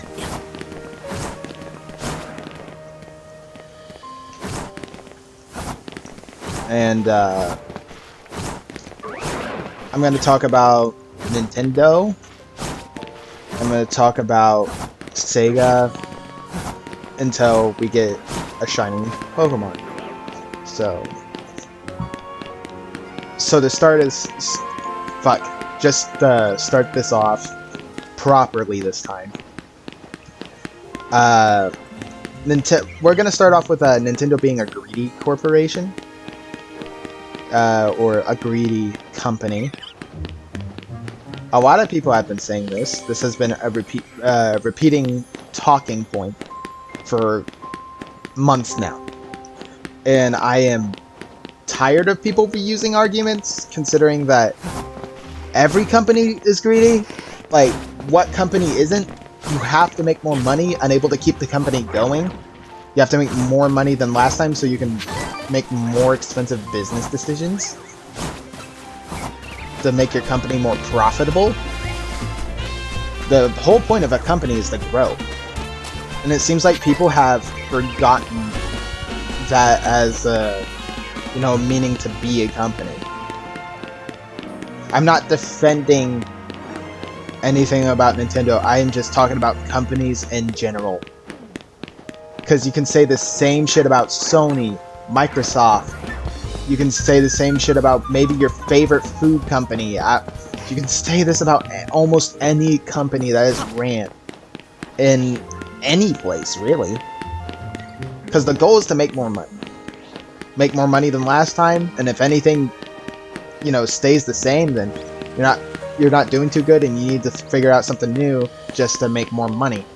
And if things are going down, you're gonna have to make, some rough decisions, unable to make more money.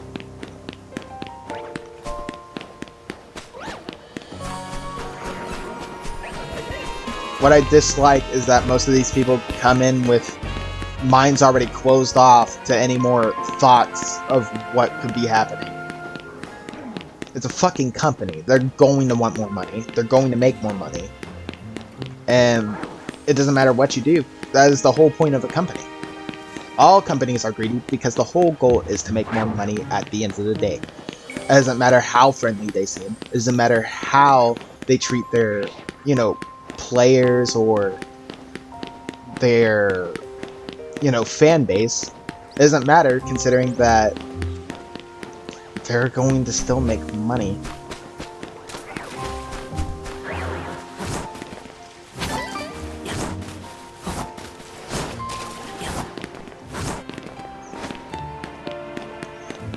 Because what Sega's doing right now, I fucking hate what Sega's doing right now. Like, I love Crossworlds. I love how it looks. I love playing Crossworlds. But if there's one thing I hate, is that they are feeding into the fans way too much. Sega is feeding into the fans way too much, to the point where they're trying to bring back beef with Nintendo despite not having a console to even compete with them in. People are even starting to make dumbass statements saying that Sega can come back and make a console better than the Nintendo Switch 2. Which I think is insane, considering that they almost committed company suicide like 4 or 3 separate times. And left it all on one thing. Either a game, like 2 to 3 of these things have been a game, and then one of them has been the movie. And now they're making a shit ton of money off of the movie. And they're making a shit ton of money off of the games that did really well. And that is how they can still stay alive to this day. Without Sonic the Hedgehog, they're practically nothing. Think about it. Nobody gives a shit about Jet Set Radio anymore. Nobody gives a shit about Crazy Taxi anymore. Nobody gives a shit about Samba de Amigo, despite I still do. Like, this is stupid. People act like if Sega made a console today, they would beat out Nintendo. Who would genuinely care about their exclusives? Because the only exclusives that they will have is Sonic the Hedgehog, if we're gonna talk about like actual exclusives. Because like if they still make Sonic the Hedgehog available for multi-platforms, then what makes you think that their console is gonna still sell well? It would be a stupid business decision, and people would only be buying the console out of spite for Nintendo.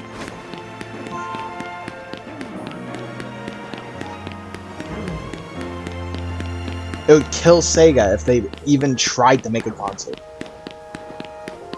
And I don't want Sega to go out like that. That's stupid. Sega deserves to go out in a blaze of glory for the legacy that they have put down. It's like y'all are wishing for the downfall of Sega. I'm sorry, bro. Whoever says that they can make a console to this day without dying or killing their company, or at least almost killing their company again, y'all got some serious issues. Because I think a new console would indefinitely kill the company.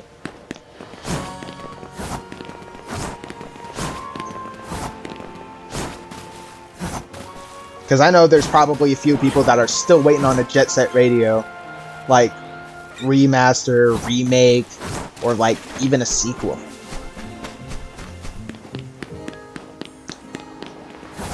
And then I know that there's some people waiting on maybe a new Sega All-Stars Tennis. I'm not sure. Like, people have to like other Sega games besides Sonic. Y'all say that you're fans of Sega, but then the only character you can think of is Sonic the Hedgehog.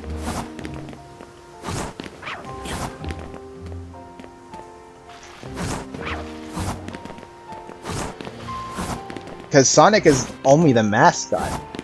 He's supposed to be the mascot for Sega. He's not supposed to be the only game from Sega.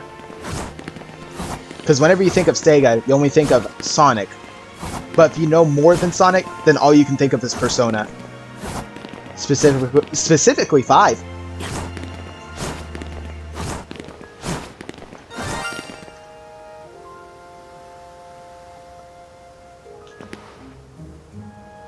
We're not ending this. We're not ending this on the fucking Pidgey. Hell no. We're not ending this off of a fucking Pidgey. You know what? You don't even deserve a special Pokeball. You're getting a Pokeball.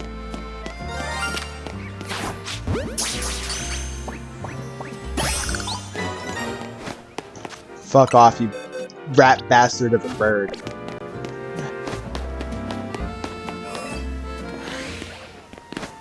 It's not the shiny I was hoping for.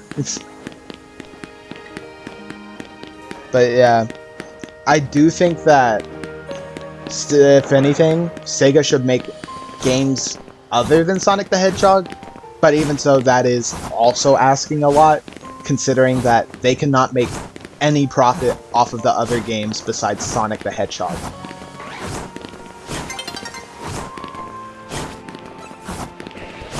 They possibly could off of the new Jet Set Radio. Maybe even the Sega All-Stars game after fucking decades. Like, well, not decades, but like after like a decade. I think it's been a decade since they released the new Sega All-Star game. But back onto the conversation of Cross Worlds, I do not like how fan-oriented the game is, because it's giving the US fans everything they want, more than it is actually fulfilling character slots that people would probably look back and be like, that shit was fun. But people are gonna think about back to this and be like, shit was cool, but I mean, I don't know, most of these characters are in Fortnite now, like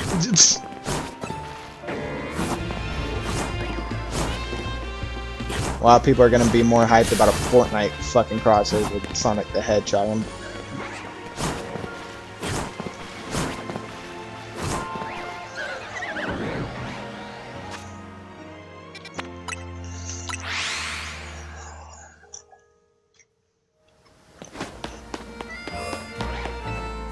I also dislike the comic characters getting in the game. A lot of people are going to be like, oh, well, not a lot of people, but I would say more of 10% of the Sonic community is going to be like, how can you hate the IDW characters? They're so fucking peak. Whenever they're the most mid OCs I've ever fucking seen. Like, I'm not going to even lie. They look worse than most of the actual OCs I've seen, bro. Like, Ian, you need to fucking design these guys a little better. If you asked me to do better, I probably wouldn't be able to. Not saying I will, but I'm just saying he could have designed them better. Tangle, Whisper, Surge, Kit, Starline. Well, actually, I'm not. Actually, Starline actually looks pretty nice. I'm not gonna lie, but he doesn't. The problem is he doesn't really like look like what he's supposed to be. He's supposed to be a platypus, but he doesn't even look like a platypus. He looks like a duck.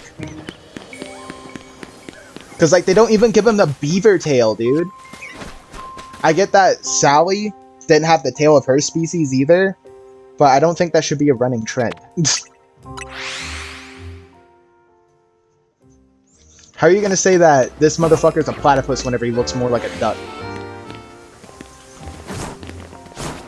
You don't got a beaver tail. I think he looks cool, but he doesn't look... Like, he doesn't really look like someone from Sonic. He actually does just look like a comic character. Like, the only characters that fit in, that I can think of from the comics, is Rotor Walrus. I'm sorry, but Rotor fits in a lot more than any of these fuckers. Like, Rotor Walrus fits in with the Sonic cast. Even his modern design still fits in with the cast. I'm sorry. I'm sorry. Rotor Walrus just fits in a lot more than any of these fucks. He fits in more than Sally. He fits in more than any other character. He fits in more than Dr. Starline.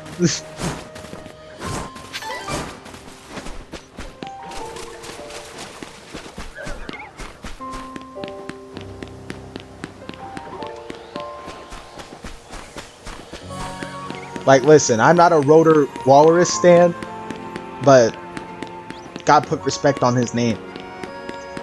Got to. He fits in a lot more. That's the reason why I don't like Surge, Kit, Whisper, Tangle. It's just one of the reasons. It's not the entire reason. Because if it was the entire reason, then I would have already said that's stupid, and it's just something personal to me. But I'd say that they're not the best written characters either. And even as Ian is writing this shit, he acknowledges that, they shouldn't be here, but we're still going to include them anyway, just because I like them. He does that a lot. I get that he's most likely proud of characters he created, which everybody can feel pride in that. But now he's starting to write for the games, and now he's starting to get them into games, which is my main issue. Because, like, once you think about it, whenever you add in the IDW characters, you're only appeasing the small bit of the fan base. Not everybody reads the comics. Not everybody reads the comics at all. There's some that read the comics, but it's still like less than 50% of the fan base.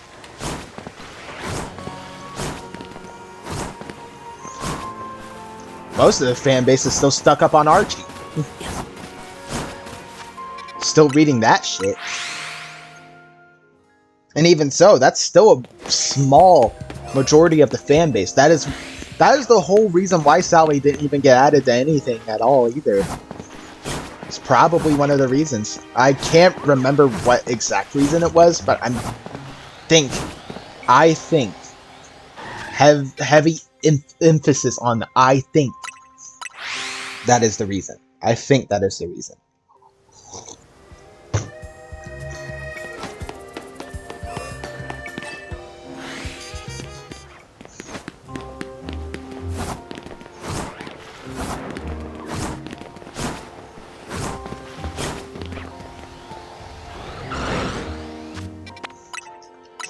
But yeah, I just don't like how Whisper and Tangle are written along with Surge and Kit.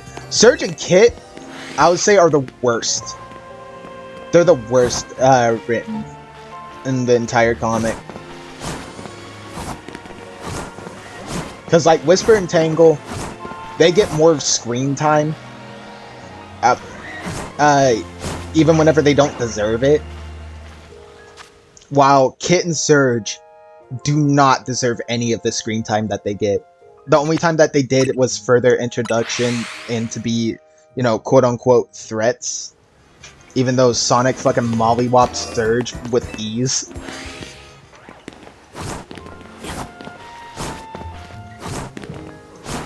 Like, I'm sorry, but like, all this shit just seems so fucking bland.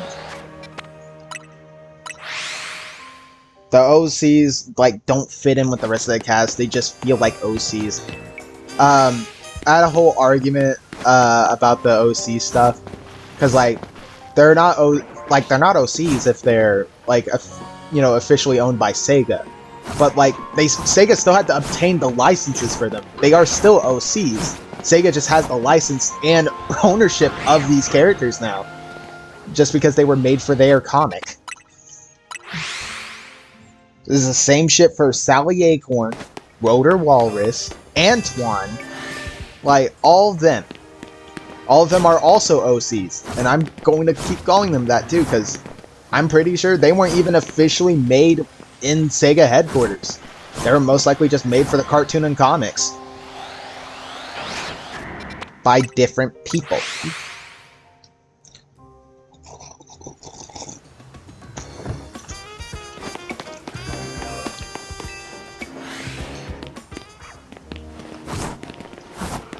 Because remember, you gotta remember, back then, people were able to write a shit ton of Sonic stories about whatever they, you know, so ever pleased. Because, like, that's how things like Sonic Underground and Sonic, The Adventures of Sonic the Hedgehog and Fat AM.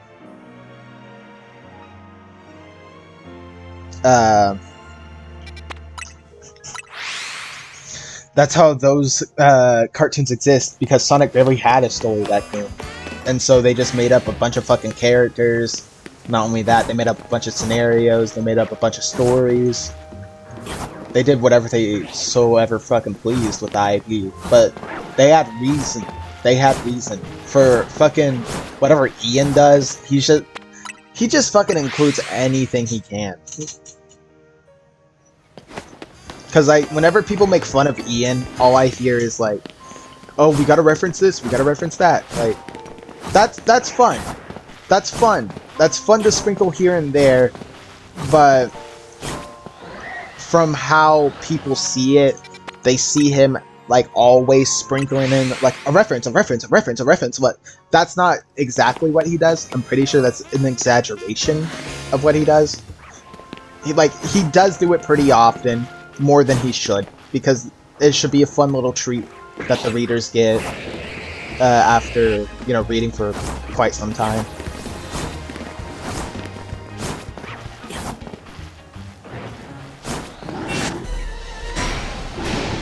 Ah, diddle tits.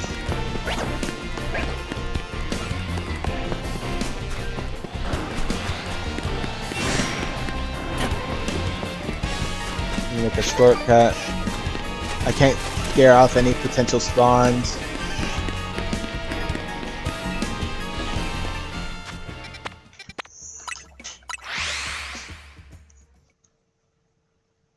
But anyways, yeah, I'm gonna continue calling them OCs, because that is exactly what they are. They're just now owned by Sega, just because they were made just for their IP.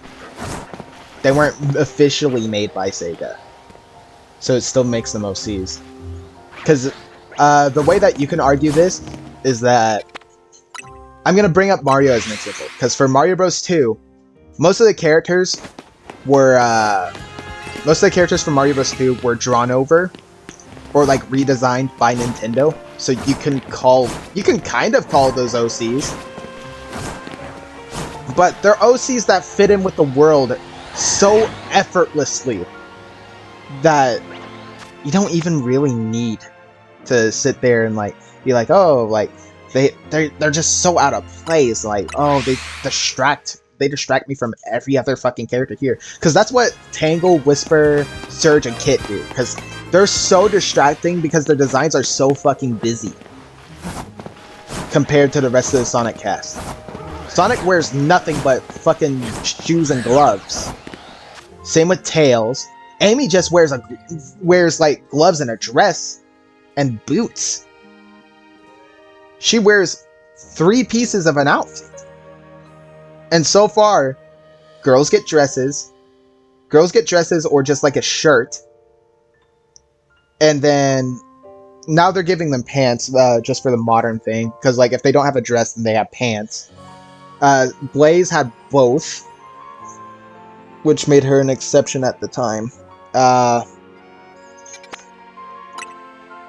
But yeah, it was simple, and Blaze still fits in, despite her design being different from the rest. She still fits in terms of style with the characters, and not only that, but she just looks so in place, side by side with Sonic and Tails and all of them. Oh.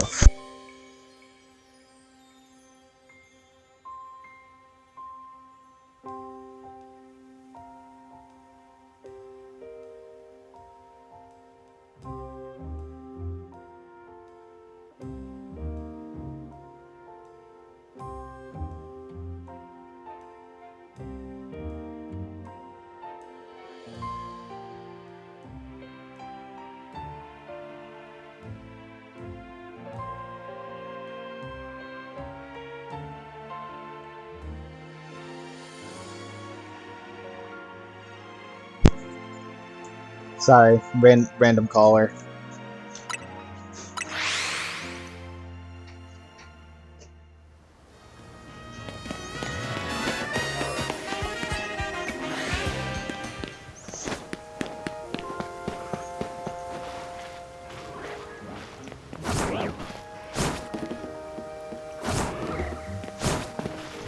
But yeah, I'm just not proud of what Sega's doing.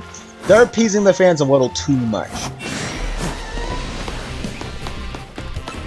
Because, like, whenever you feed into fans a lot more than what you do for the company, because, like, if you do something for the company, you can make a lot more money.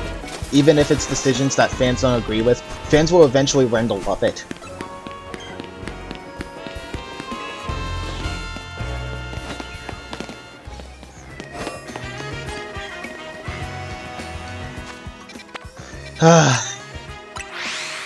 Because, like, that's how people were with Smash Bros. Smash Bros. Wasn't entirely decided by the fans. Some characters were, because of the Smash ballot, but not every character. Like, Name one person that actually voted for Terry, unironically. Like, I love Terry and appreciate him as a character in Smash Bros. But I want you to name one person that isn't fucking over the age of 30 that wanted Terry Bogard in the game.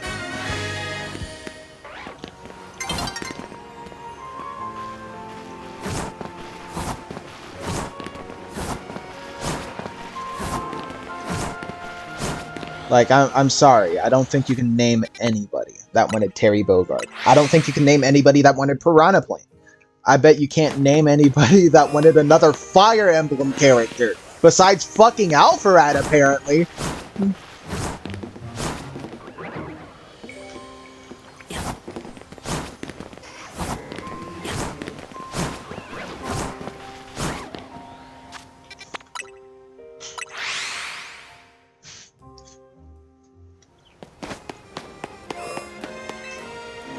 And also, another question. Who genuinely wanted Steve? Everybody wanted Steve as a joke. People didn't actually want Steve. But people, we still got him. We still got Steve.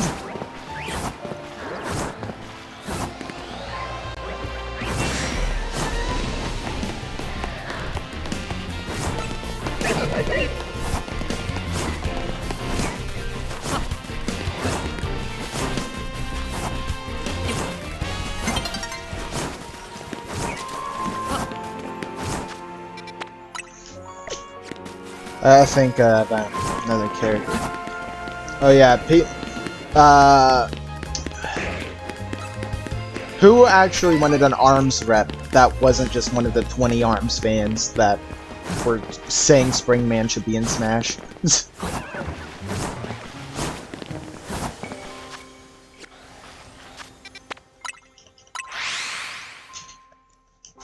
Sure, we didn't get Springman, but we instead got Min Min, but still, who wanted an actual ARMS rep besides like one of the 20 ARMS fans?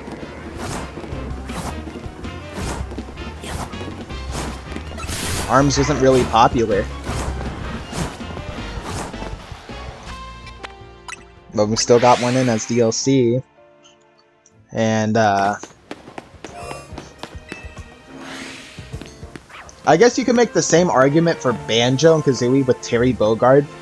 But at the same time, people have been talking about Banjo and Kazooie for so long, even people that are like close to the same age as me still know who he is and know the legacy that he has. So I think he's fine. I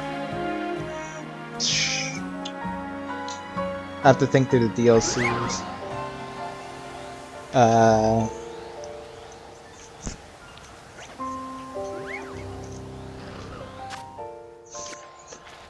I'm flipping through the DLCs. It's been forever since I played Smash Bros. The last time I played it was whenever I got Legend ZA. And to be fair, the guy that was hosting this Smash Bros thing, he didn't have any of the DLC. So I still couldn't tell you what all the DLC characters were.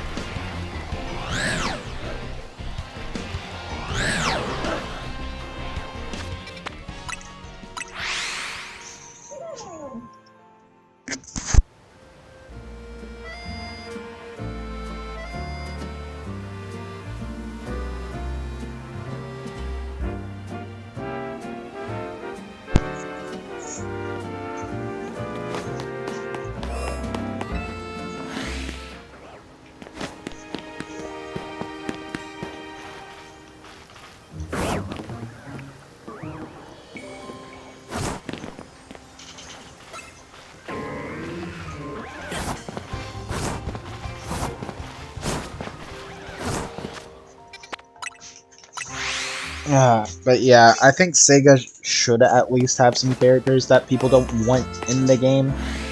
Like, characters that people don't completely want, but characters that weren't on people's wish list. Smash did the same thing, and people still love the roster for what it has. I think that's what they should have done. If you're gonna do crossovers, you should do them properly. You should have some crossovers that people don't want. Not completely don't want, because like if they had fucking Echo the Dolphin or some bullshit, like people would probably be pissed off. But like, I honestly, I want Echo the Dolphin. I think that'll be funny as shit. But despite that, I don't think they're gonna add him. I don't even remember if that's his actual name. I might have to go look that up real quick before I'm saying this like with my fucking chest out and look like a complete dumbass.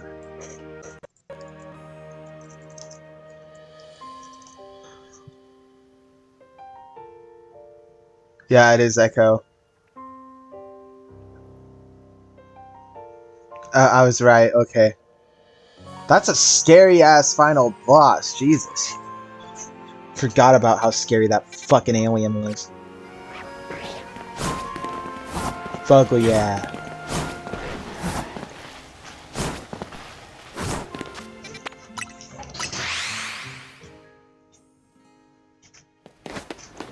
Looks like a worse version of a Fuggler, if you ever remember those.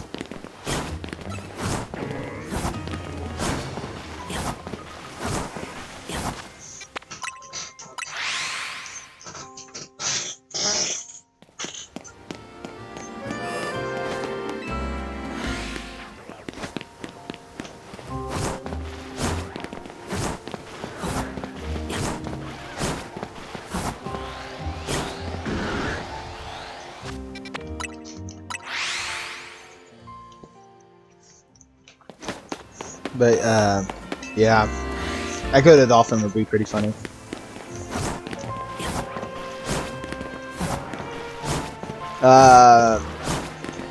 I mean, I guess you could kind of say that Knights was a character like that to fulfill a slot that nobody really wanted. Because, like, Knights is a character that they don't even make games for. They made like one game for them, and they've never, ever made another one since. I think she had like one sequel, maybe. I'm not sure, but like.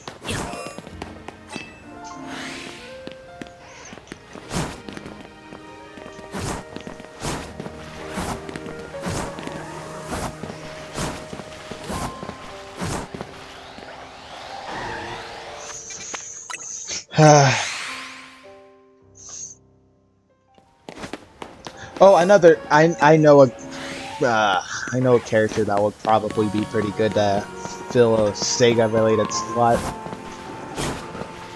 I would say Billy Hatcher. Billy Hatcher would be pretty cool, considering that he had a game even whenever Knights was out of commission.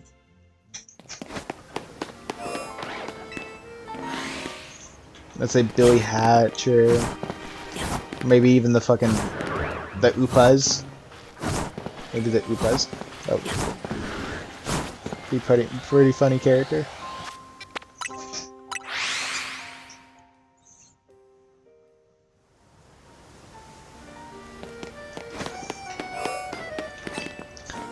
Maybe even one of the characters from Crazy Taxi. Don't ask me to remember their names because I already forgot as soon as I said that.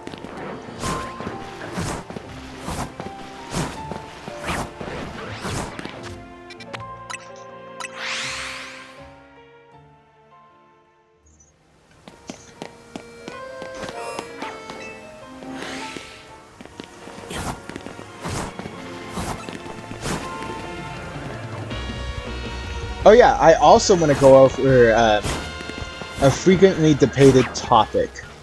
Is IDW canon? Despite everybody and everything telling you, yes, it is canon, I don't think it is, considering that they have different retellings of old events that already have been clearly stated and have already clearly, you know, happened in the games, like way differently than how they put the story. Because the only one example I can think of at this moment is when has Breezy ever been in Sonic Heroes? Like Breezy from the Adventures of Sonic the Hedgehog. When has she ever been in Sonic Heroes? I think it was their retelling of Sonic Heroes. I'm not sure. I might have to do more reading on that one.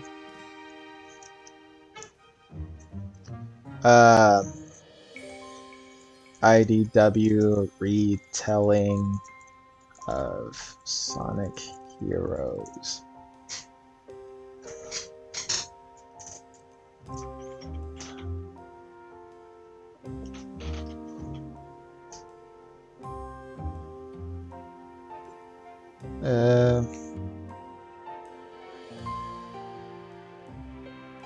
Never mind, I don't think they did.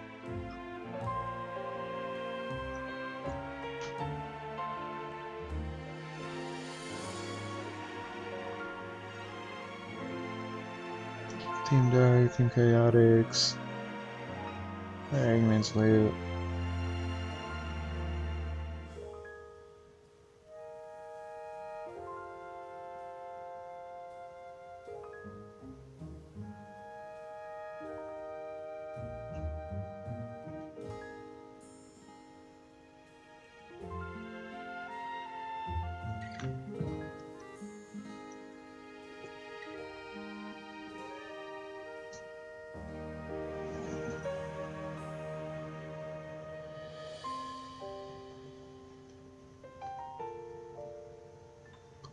Huh.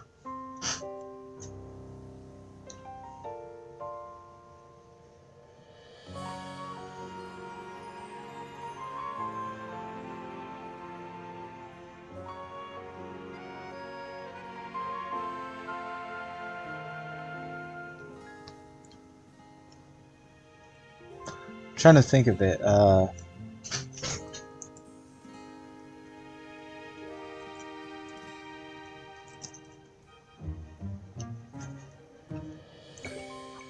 I'm looking at the panels right now.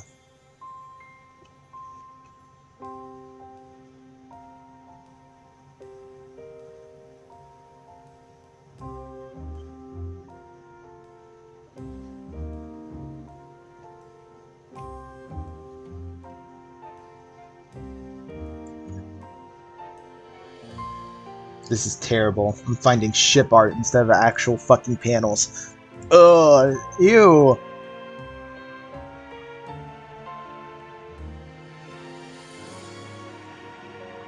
I get that the scene could be misinterpreted as flirty, but what the fuck?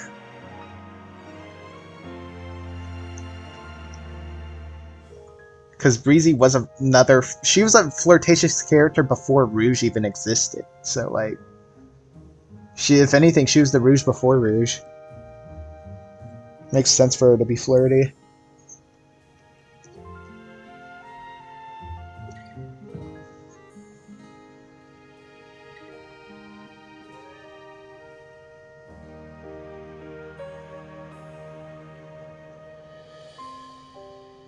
What the fuck? Who's looking up this shit? What the hell?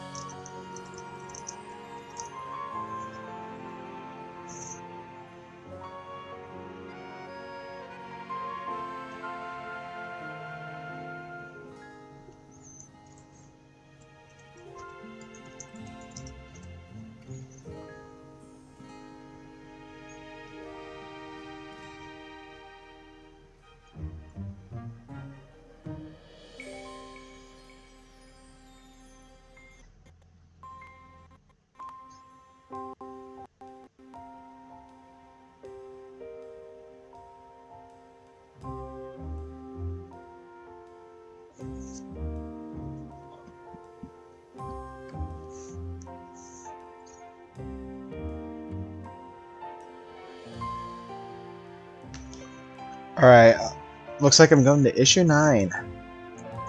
So IDW issue 9.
Alrighty.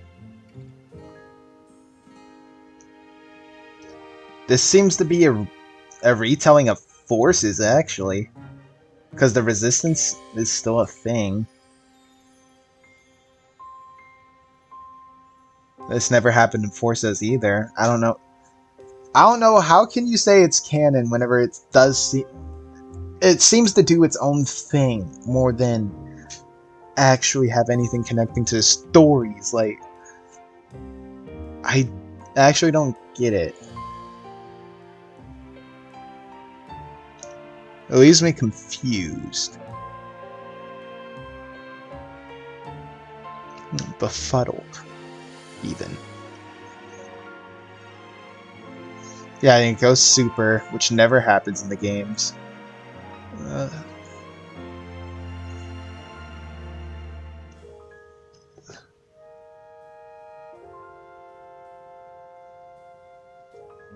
That's time to go to issue 10. Sorry, I'm just speed reading through this. I gotta make sure what I'm saying is correct, or else I look like a buffoon.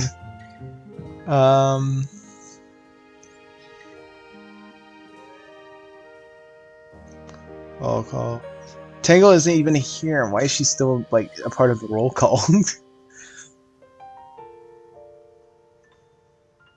She was in the last one. Okay, there she is. Okay. I'm sorry, but these designs don't really look fucking good at all. They seem so out of place. They would fit more in Sonic Boom, because they went weird with the designs.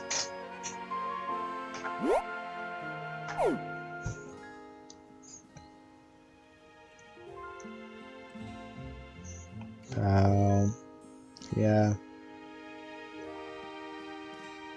They brought back her bombs from Sonic Battle. Another reference.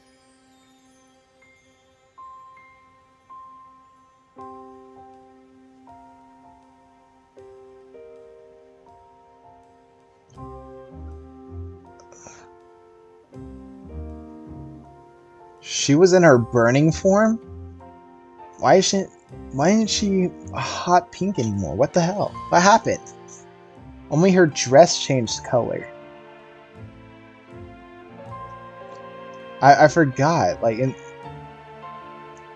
no, this makes no sense. Like, what happened? They butchered her burning form. What the fuck?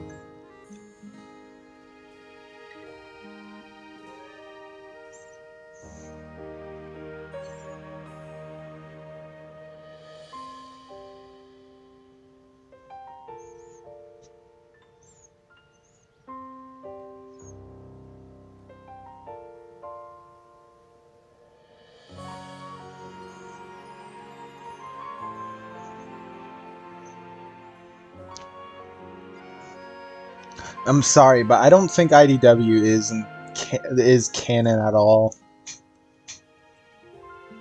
Seems to have its own interpretations of the events of the games. The IDW comics started in the middle of Forces, like whenever it was still pretty new.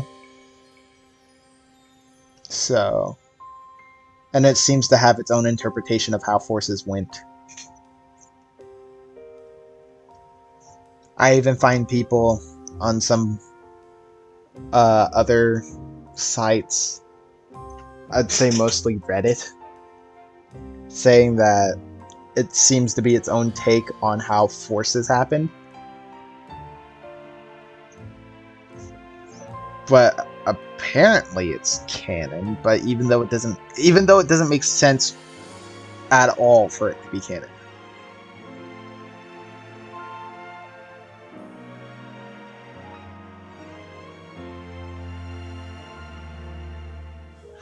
Wait, he'll copy your bio data.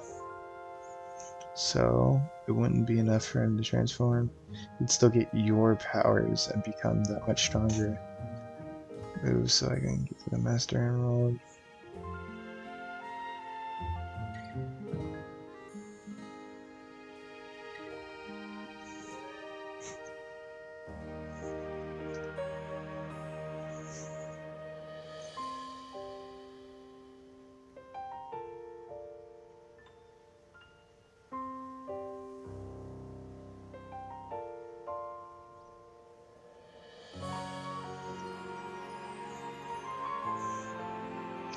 Wait, hold on.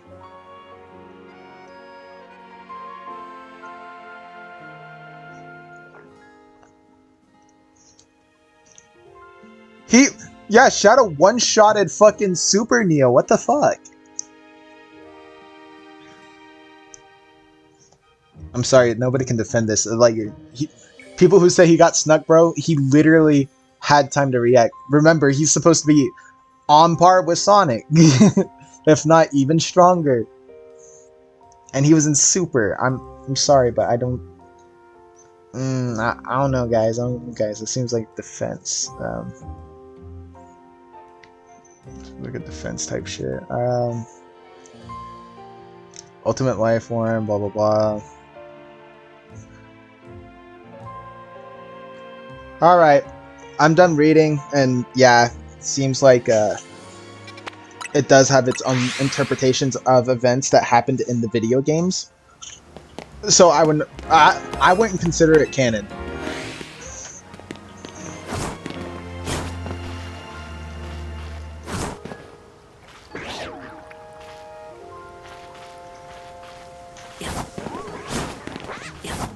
I'm not gonna mention their canonicity as a reason to not be in Crossworlds, because that would be stupid.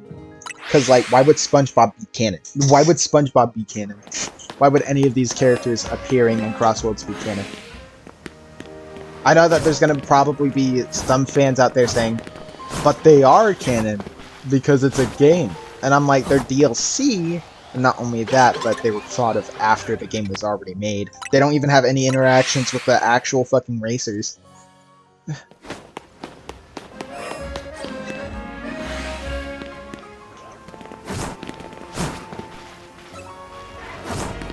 But I'm also in the camp that agrees that they shouldn't have called it Sonic Crossworlds. They should have called it Sega Crossworlds or something, or like Sonic All-Stars Crossworlds.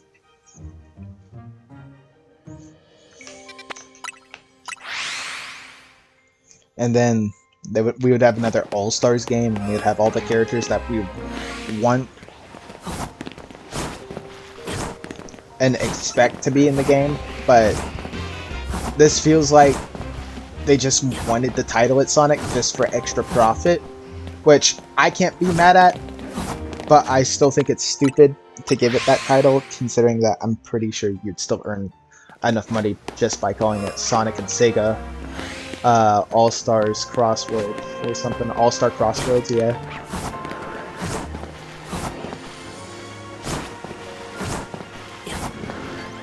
Sounds pretty tough.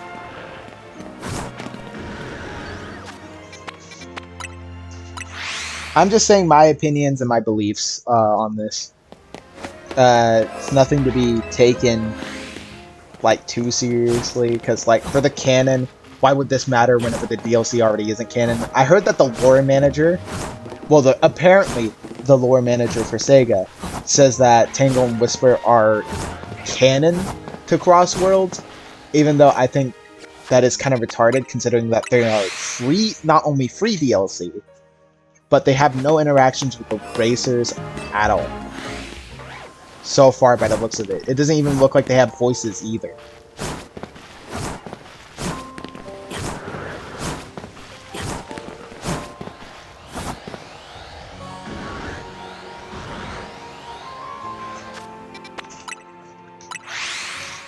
Which, sure, that shouldn't be enough to consider it canon. I mean, no, sure, it shouldn't be enough to consider it not canon. But considering how DLC is treated in this game, I would consider it not canon. Because remember, the title is Sonic Crossworlds. Some people say that the Crossworlds is a reference to them crossing dimensions and universes and all that stuff. And I'm like, how does that make any sense considering that it is literally just named after the gimmick that was presented and shown to us way before any of this was confirmed? Because whenever we got that first trailer for Sonic Crossworlds, they showed us the portals and everything. They were supposed to be bridges to other worlds that were in Sonic's world. Or at least his universe.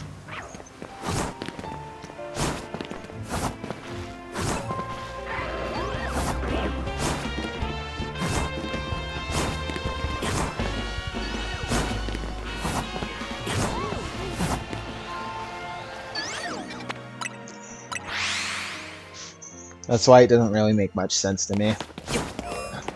I think a name change would have made me a lot more satisfied with the current product. Because, like, there's still some Sonic characters I would have wanted in the game. Not a lot, but, like, still some that I would like in the game.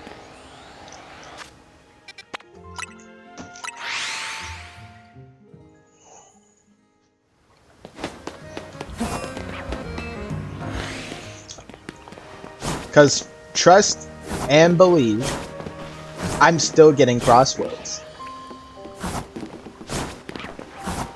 And that's not just to play as SpongeBob.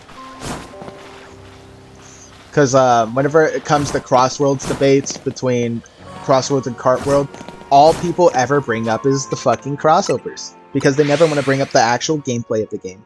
They never want to bring up anything else but the crossovers that the game has.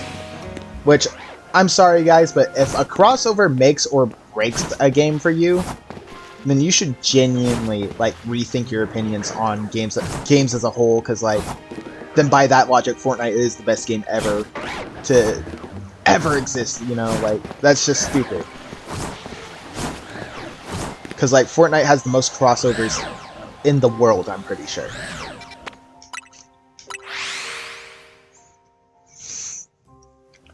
Like, at least for video games, I'm pretty sure that goes to, like, figurine companies for having the most crossovers in the world. But besides that point, I don't hear anybody talk about an actual comparison besides Mario Kart World, all you have is a cow. Wow, and all these other nobodies. While in Sonic Racing Crossworlds, you can race as SpongeBob, Pac-Man, Mega Man, Hatsune Miku. They always bring up Miku as if she's the best example. I'm sorry, but that's the girl from Fortnite, dude. That is the girl from Fortnite. You're acting like she's the biggest crossover you have. I'm sorry, Fortnite already had her before you, buddy. It was just your turn.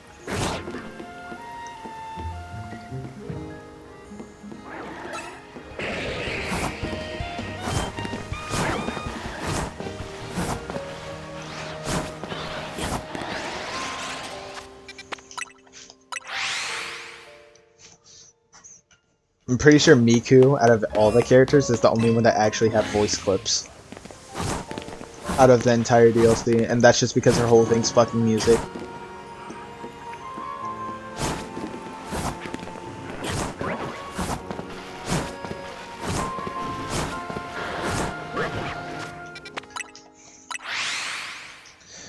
Because, like, all I hear whenever it comes to a debate between Mario Kart World and Sonic Crossroads is just the crossovers. I wish people could bring up different points, like the gameplay, just everything else that makes the game besides just the character selection, because the character selection at the end of the day only changes the stats of the vehicle.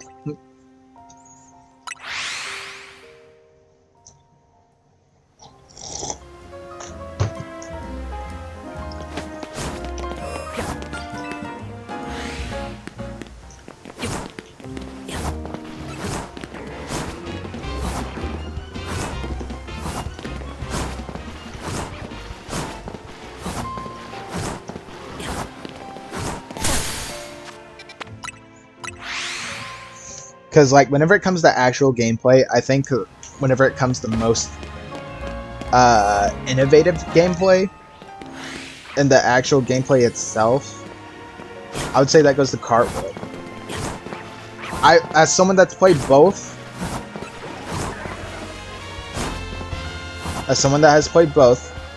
I'm not saying Kart World is better than Crossworlds just because the gameplay is innovative and fun.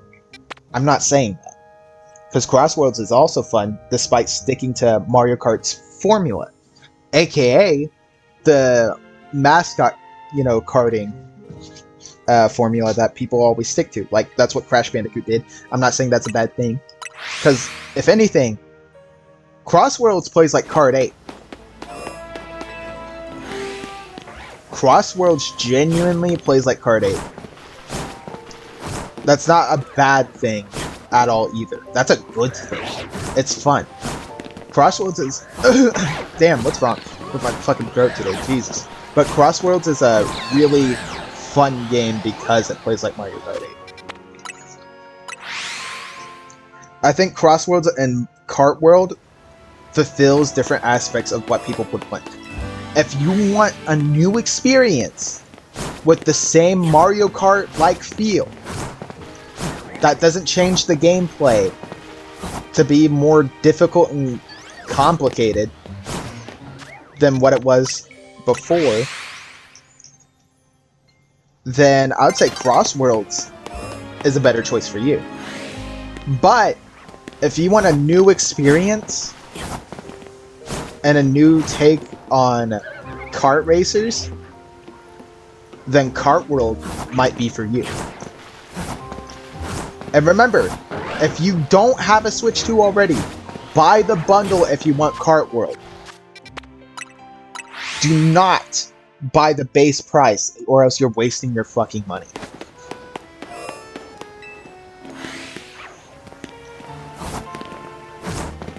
If you ever pay full price for Kart World, everybody's gonna be fucking staring at you funkily, dude. Nobody's gonna look at you the same.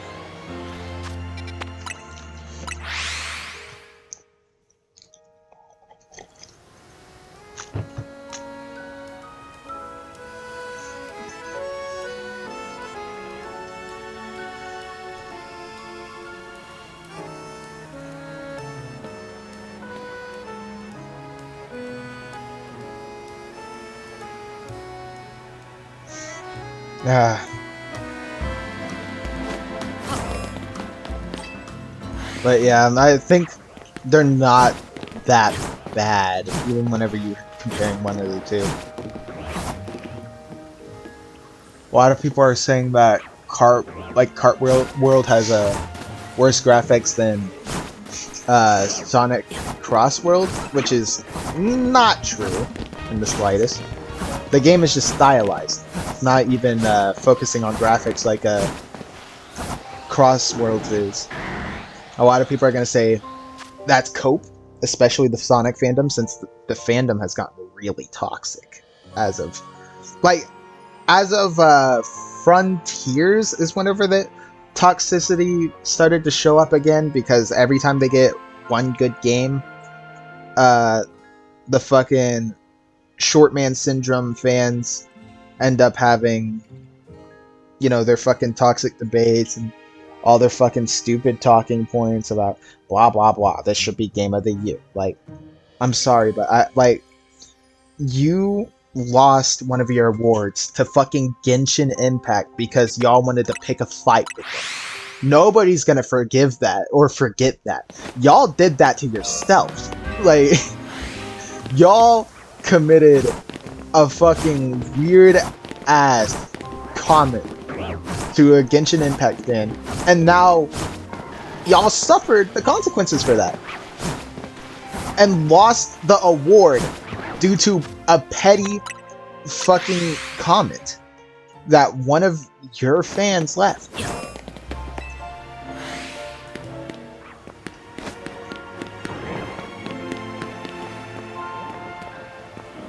They lost the Genshin Impact because of that.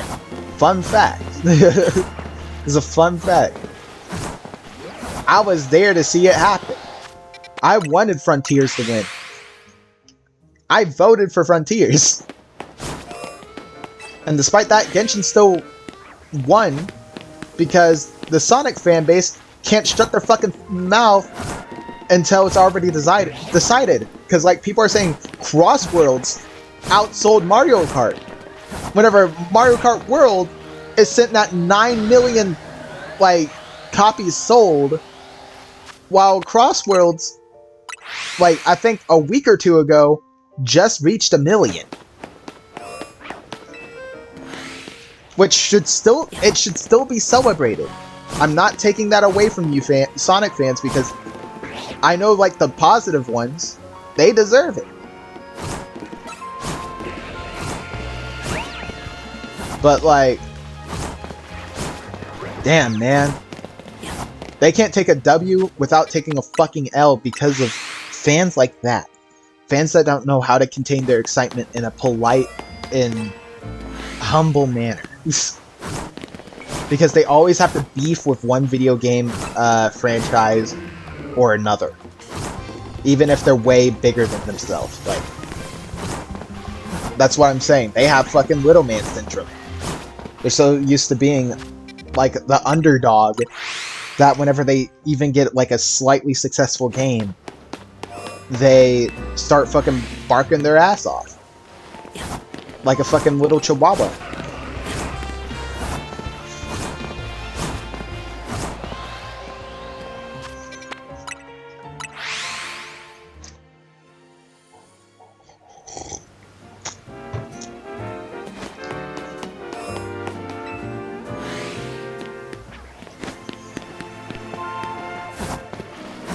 People were even saying that Kart World stole from Sonic.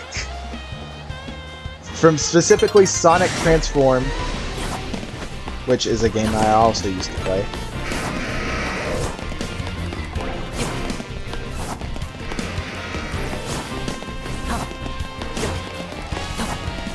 Ah! Spider! Spider! Spider! Spider! Spider! Spider! Spider! Oh shit.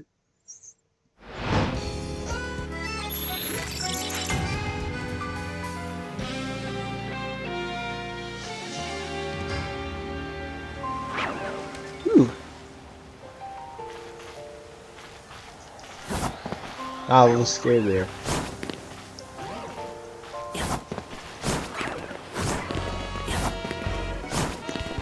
But yeah, whenever it comes to Sonic, the Sonic fan base as a whole, because like I'm just gonna say that to refer to the bad side, because the bad, I know there's a good side, but the good side is very fucking quiet. Even the good side still like quietly says, "Yay, we fucking did it!" Like, or they always like hype themselves up too. So like I can't even fully exclude them either. I see them in the comment sections. Like whoever you are, I see you in the comment sections of Crossworld's hype videos, bro. Where they completely dunk on every other fucking, you know, point that people have with Mario Kart World.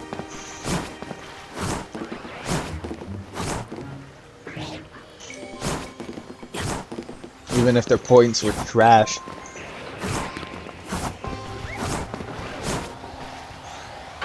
Because one of the main complaints whenever it comes to Mario Kart versus Cross Worlds is that they're saying there's no crossovers in Mario because they're stingy with their IP.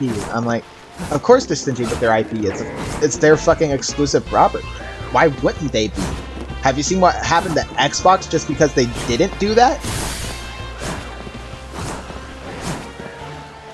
Like, are you fucking stupid? Or did you guys forget what happened to fucking Microsoft? They have no more exclusives anymore. They're giving up just to become, you know, a streaming game service. They want to make cloud gaming better. And I think that's like far beyond the reach, really.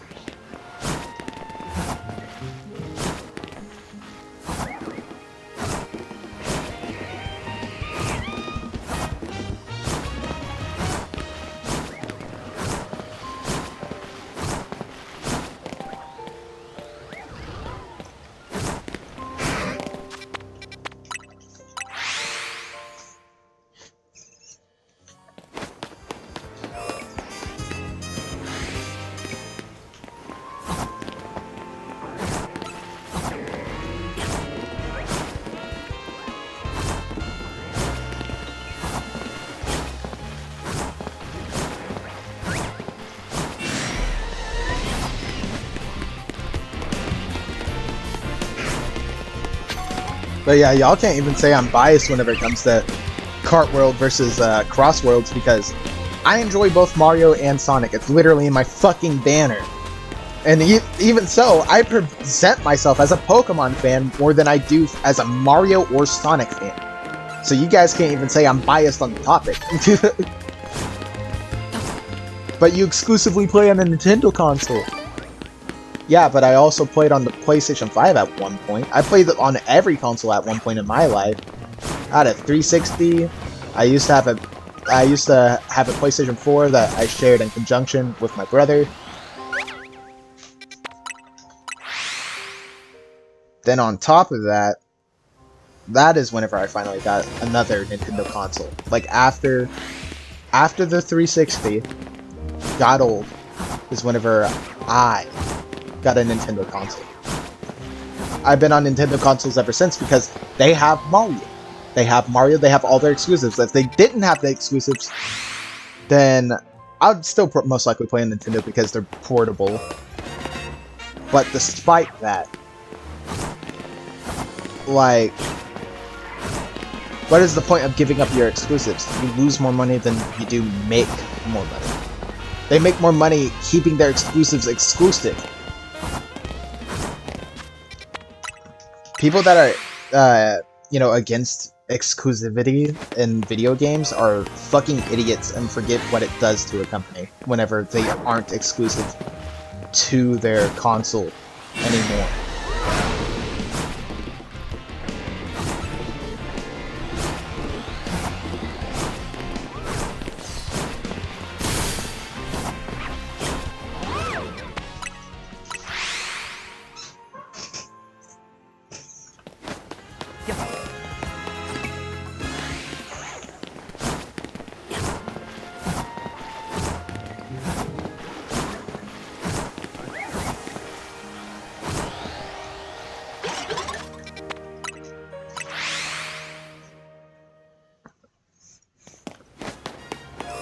Oh yeah, I forgot. I left this point hanging because I got sidetracked. Sorry about that. I'm trying to focus on getting me a shiny. But other than that, yeah, they're saying that Kart World copied Transformed and all that shit. Even though that is not true. And I'm not just gonna say that and leave you off with nothing. I'm actually gonna fucking provide some information about that instead of just leaving y'all hanging with nothing. So anyway, back onto that. Mario Kart 7 was made before Transform, which I didn't know. I actually didn't know that. I had to Google that because, like, I wanted to be sure if that was correct or not. Because, like, I remember people were saying that Transformed came before 7.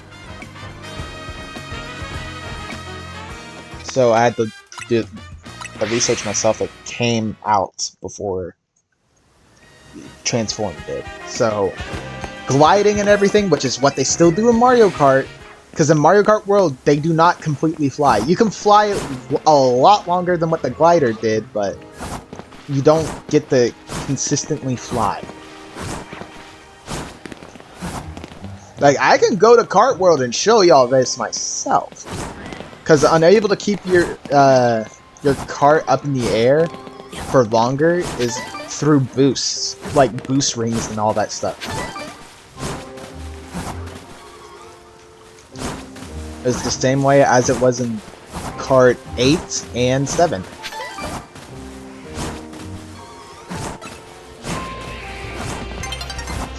Hey, how's it going? It's going all right. I'm just looking for a shiny Pokemon so I can end stream. I'm just talking to myself, or for anybody that watches the stream even after it's done. I think they call them VODs. I'm not sure.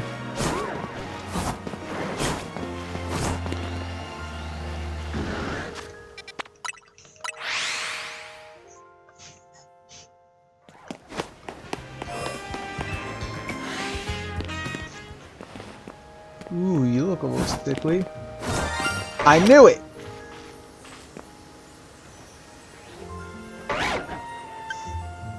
I knew you were shiny. I said you look a little sickly.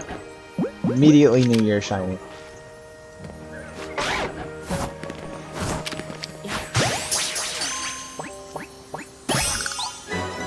I knew I was gonna get you eventually.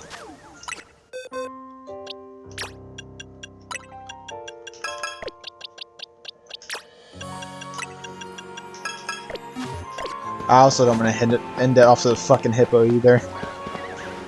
How long have you been playing on YouTube?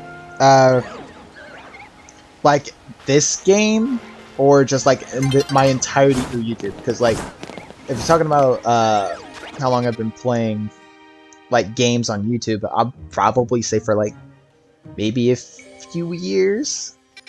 Not entirely sure. Hello. Welcome to the stream, y'all.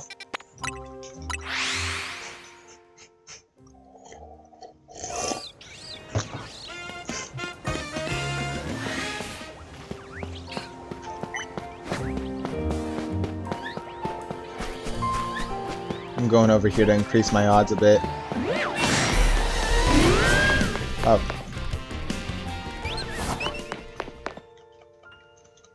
Also, the stream's delayed, so I'm letting y'all know that ahead of time. Are you also on Twitch? No. I don't do Twitch. Twitch is going downhill, so I'm not going to be a part of that dumpster fire right now.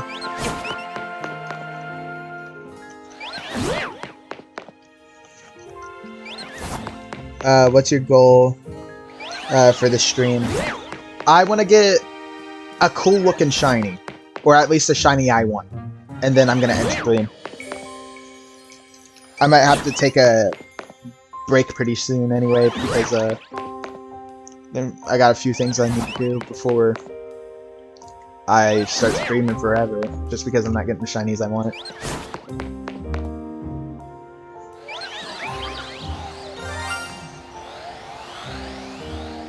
I got a shiny I didn't want, that's for sure. Is it a Pidgey? No.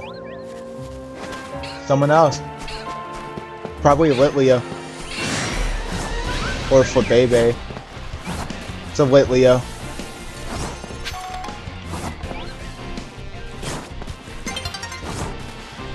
Wait, what? Is it fletchling? Fuck. May I tell you something myself? Tell you something yourself? What do you mean?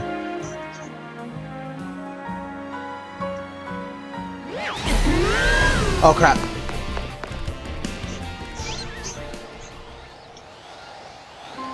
If you're not the shiny, then who is?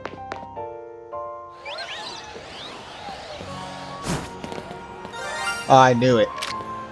You're not a shiny, I want either.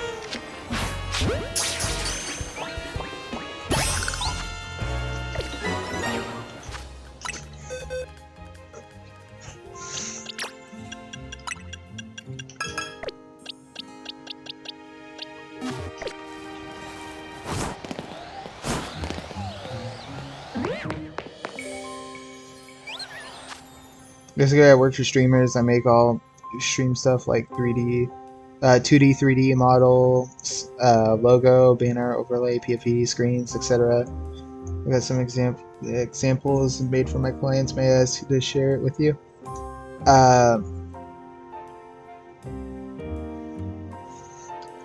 No, thank you. I'm not interested in that. I already got an artist. He worked on my profile picture. I paid him $10 for that.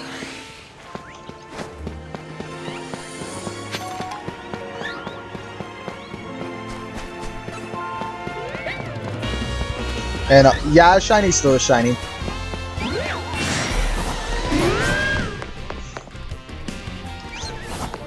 But it's not a shiny I want. Okay, hold on. New thing. Whatever shiny I get for anybody that has the game, I'll trade it off. I'll trade it off for regular Pokemon, maybe even trade evolutions. And maybe for other shinies if you're feeling generous, but I'll just trade them away because I do not need them.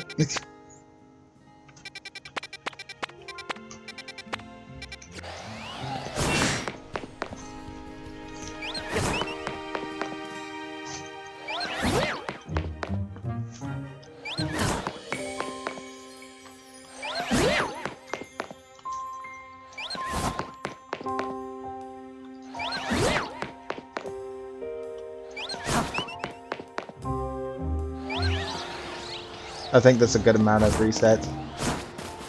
Without trying to get a shiny Pokemon, please. Alright. If I get a shiny Pikachu, that's boss. Ah, nah. Didn't.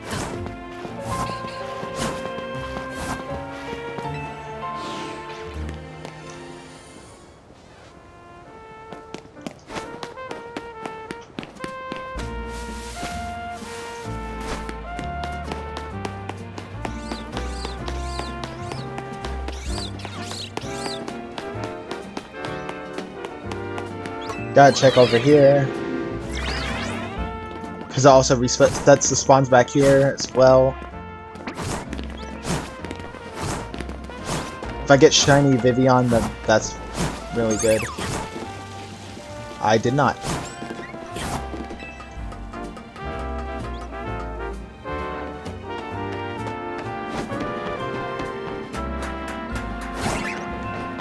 It seems like I'm being way more of a talkative streamer today. I think I'm actually getting used to the streaming thing.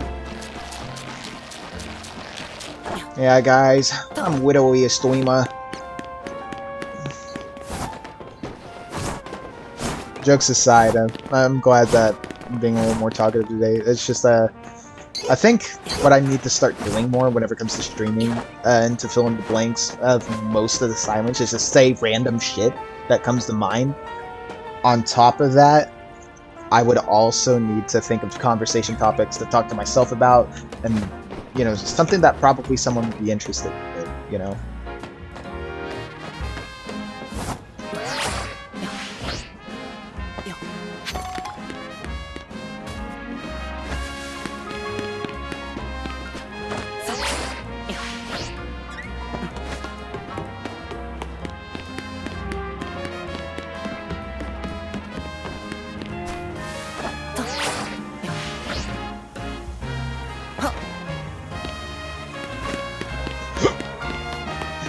Excuse me, I have hiccups. me stop it, Pichu. What do you say?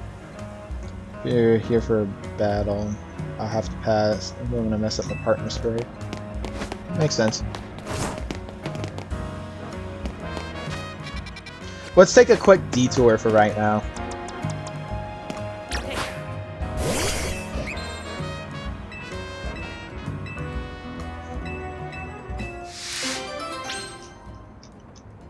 A buzz about bug types.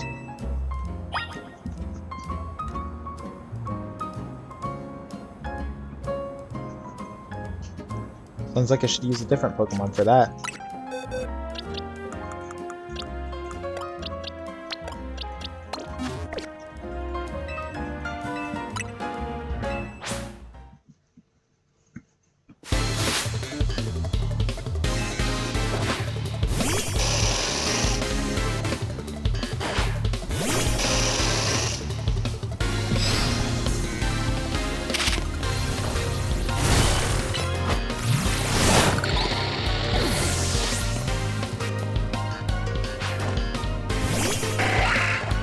Got to go do homework. Good luck on shiny hunting. Thank you, dude. Make sure to study hard and get that shit done, dude.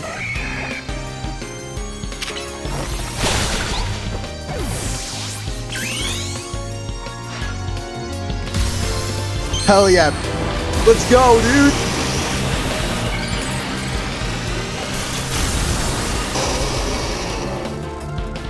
That's hype.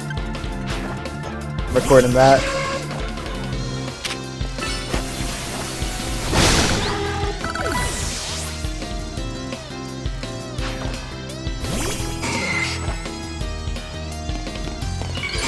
Oh, you also Mega Evolve. Too bad you're weak.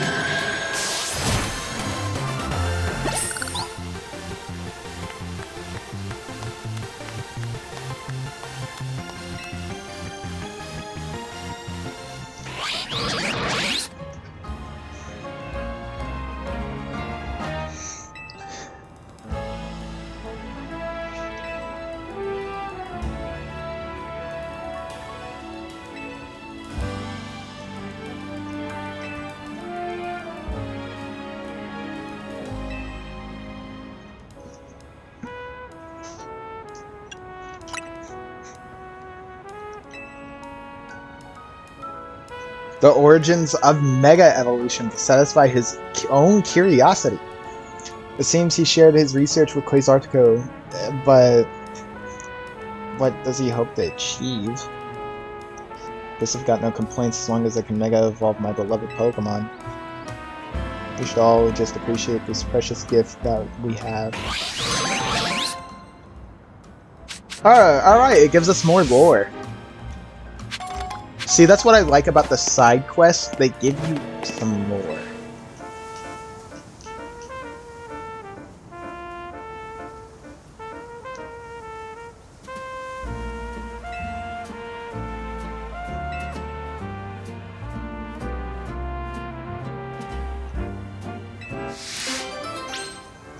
Let it rain, let it pour. So I can't battle you until it rains? Kind of sucky gimmick.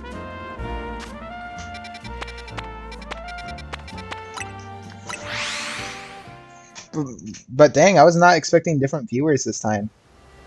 I thank y'all. Hopefully I can make it big one day. That's my goal for this YouTube channel. I can earn money and put more profit towards friends and maybe even my YouTube channel. Well, especially my YouTube channel. If I want it to grow, I need better quality. I'm playing off of a janky PC. It's janky, but it works, and I still love it for what it is.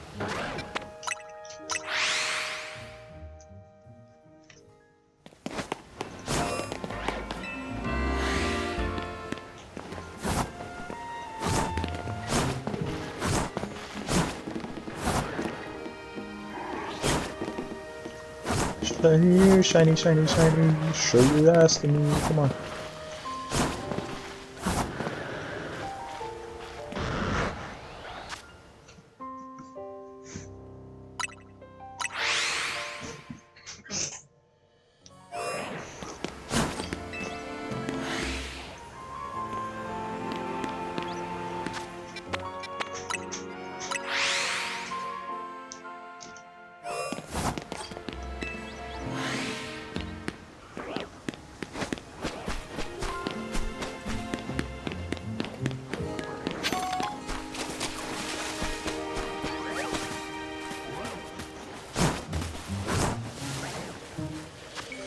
I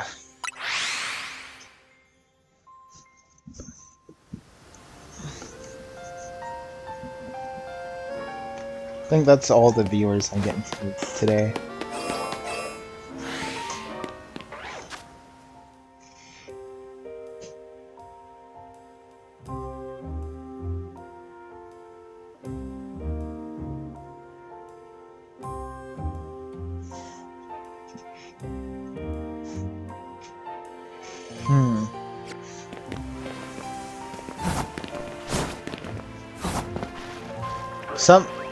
Hold on. I'm gonna be honest about my suspicions. Best to have my words out there than not. Whenever people come ask to work, like, for example, what this dude just did. Not saying whatever he did was wrong, but like, it's sketchy to me.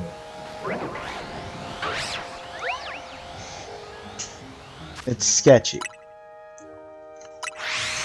Why would you want to work with someone that doesn't have much subscribers? I mean, sure, it could be a start, but I barely post, and not only that, I post like, at the very least, like once every 2 months. I still haven't even posted a new video.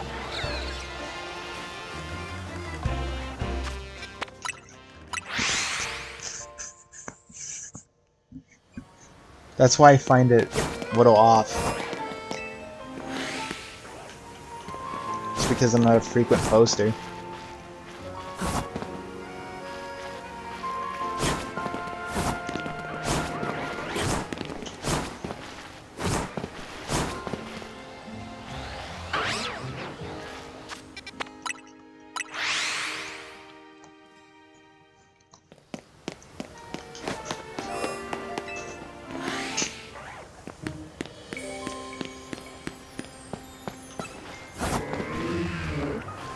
Fuck off, Malamar.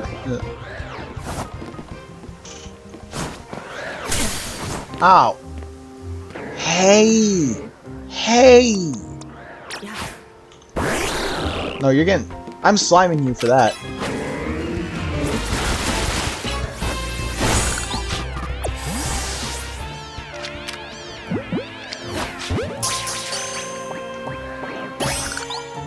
Sliming your ass out for that. Fuck you.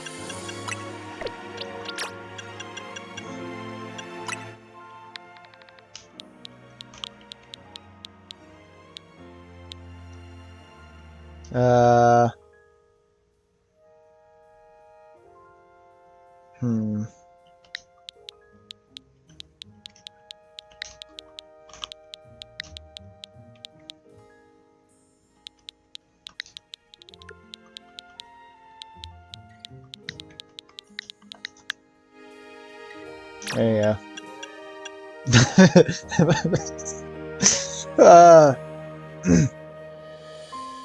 Alright. Release. There you go. That's what you get for fucking me, bro. I'm sliming you.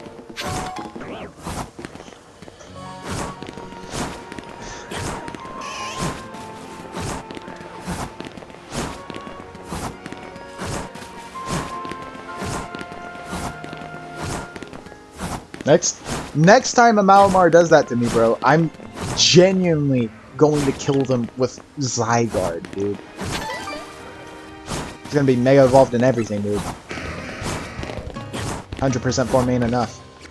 It's gonna be more than slime. They're gonna be fucking cream corn.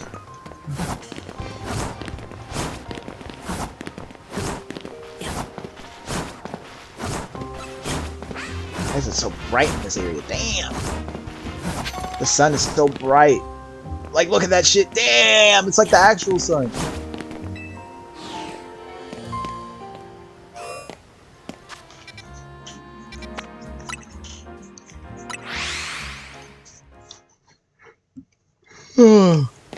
Yeah.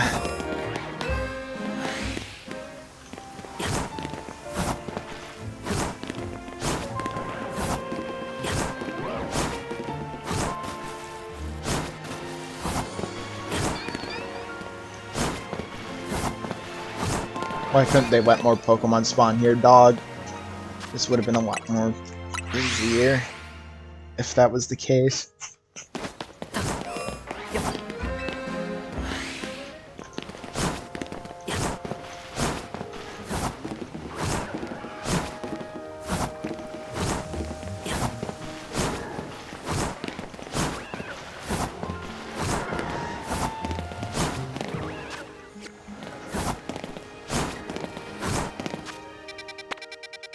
Let's go to a different area for right now. Let's go here. My targets here are Shiny Drillbur, even though I already have one, or Shiny Helioptile. Shiny Onix would also be pretty cool too.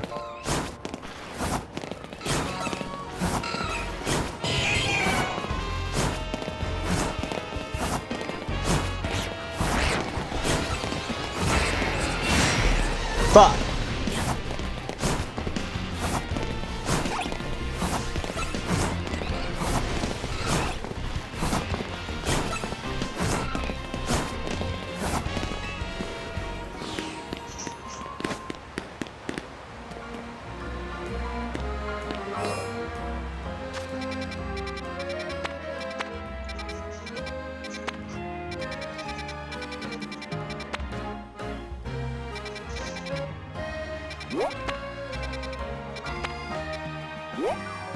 I have an idea.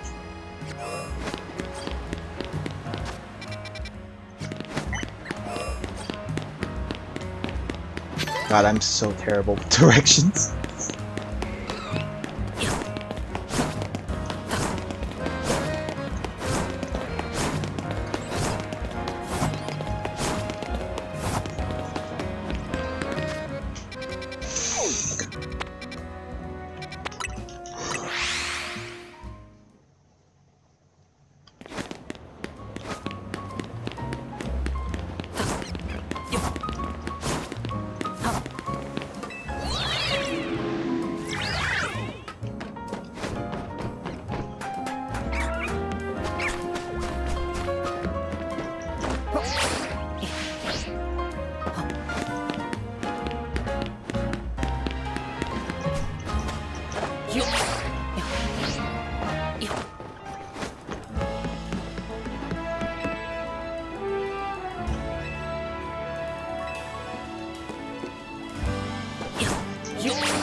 I'm not gonna make it! Oh, I made it! Holy shit, how did I make that jump?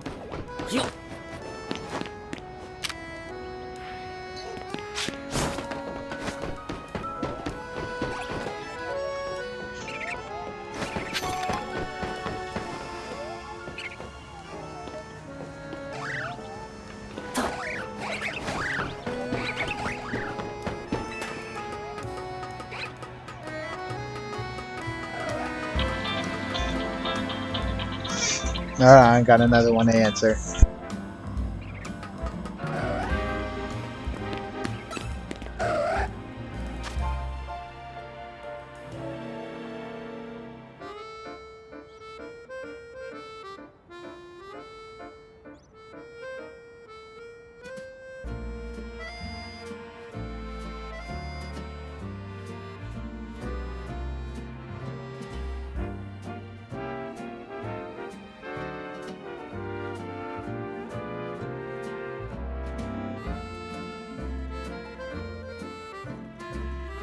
Alright, we're all good.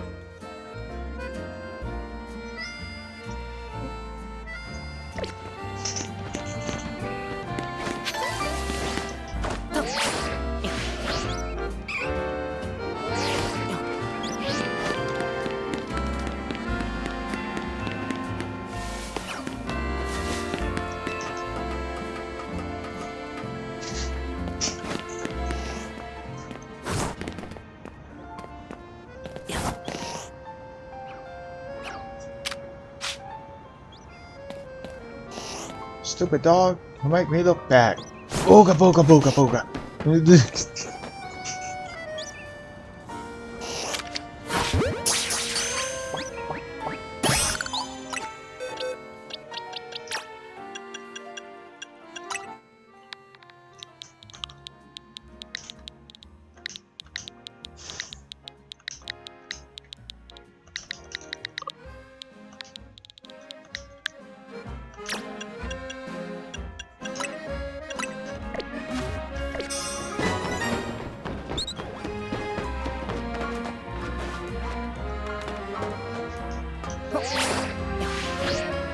Ah, crap, I didn't know where I wanted to go.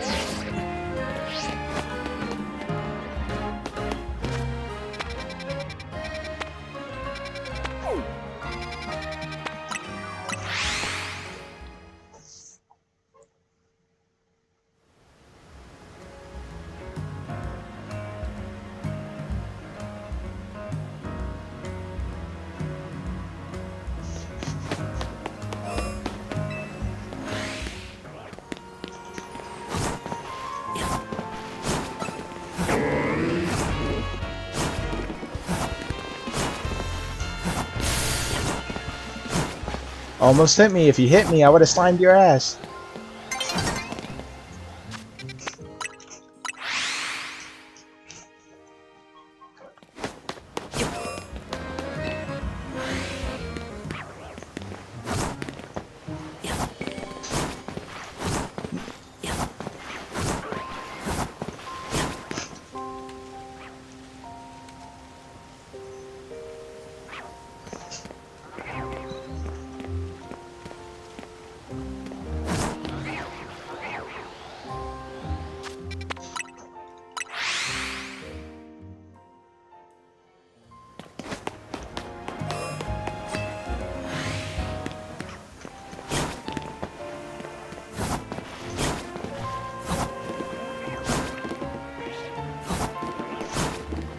Nope, brown shell.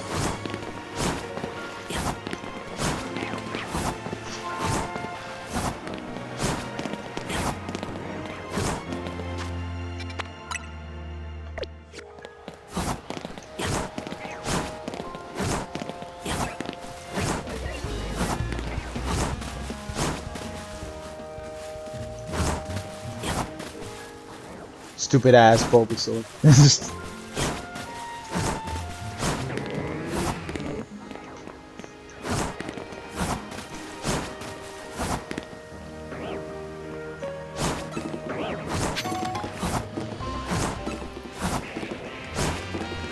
Trust me, I'll do it, Malamar. Don't test me. I'll do it.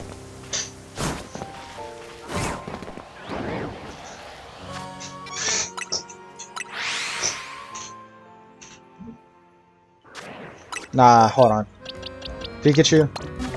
Nothing against you, bro, but just in case.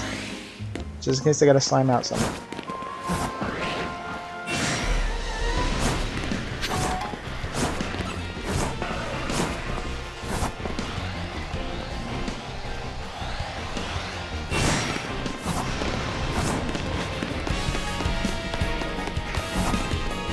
Gotta go base kick in.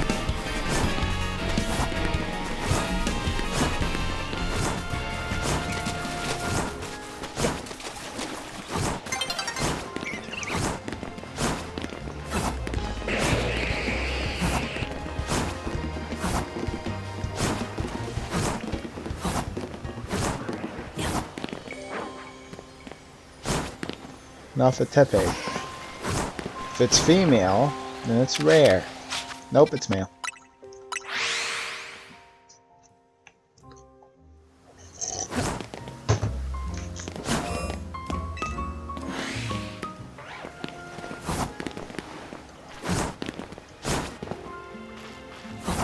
I wonder what I'm gonna make myself for dinner today. Can either have some burgers with fries, or like, I don't know, something else. I thought of a new way to make burgers. And sounds like a pretty dang good way to make it. There you are, Chikorita. I haven't seen you in ages.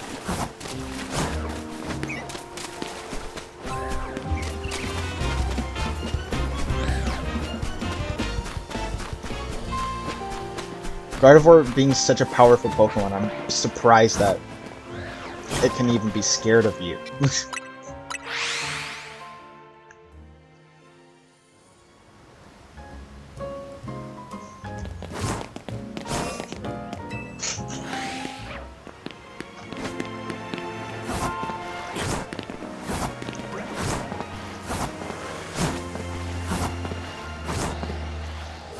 The reason why I sit and ponder whenever it comes to some shinies like Hippowdon, It's just because like of the lighting. The lighting makes me doubt what I'm seeing some of the times.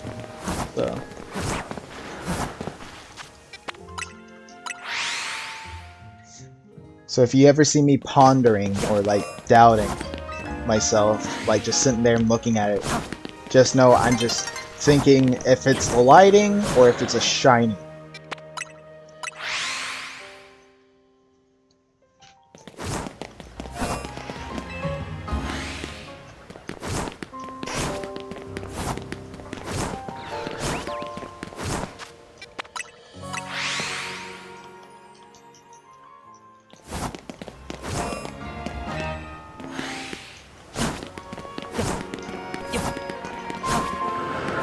Oh my god! Shiny Alpha Machamp! Shiny Alpha Machamp! Y'all saw that! Y'all saw that!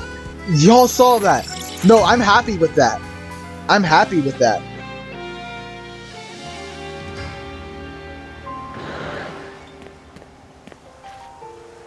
There it is. I'm happy with that. That's where we're ending stream, guys!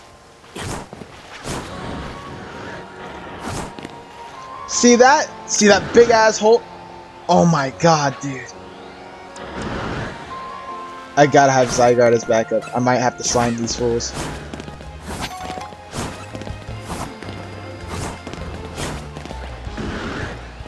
Hallelujah. Finally, a shiny. An actual shiny I'd want. And it's nighttime. A perfect time to catch you. I gotta wait until his back's turned.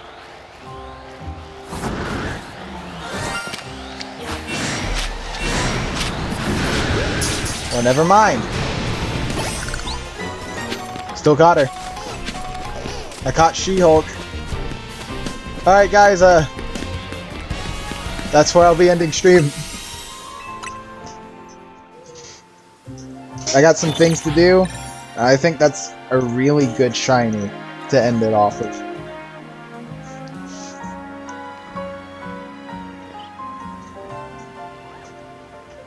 So yeah. Gonna end stream here because that's everything I could have wanted. Alright, let's go outside. Showcasing. Alright. Zygarde, you can go back. Or showcase her. Apologies.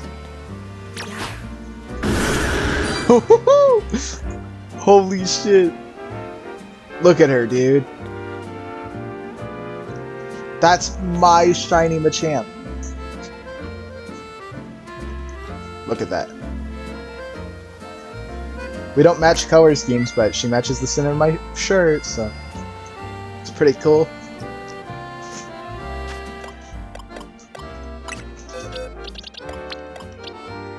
So she's going all the way over here. Welcome to the collection.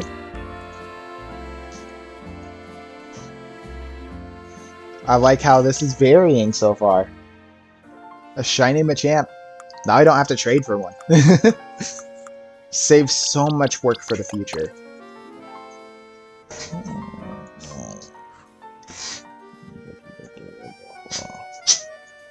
Alright. So, actually I should end it off with the shiny. So, hold on. Alright, so.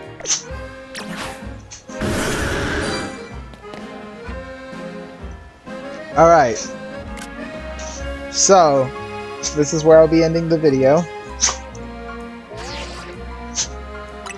Alright, hold on.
Alright, but yep.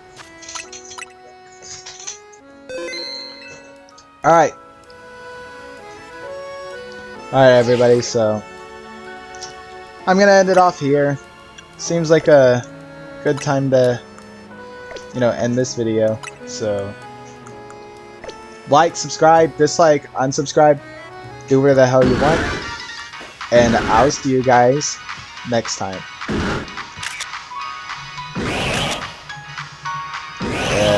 Anyways, take care, and adios.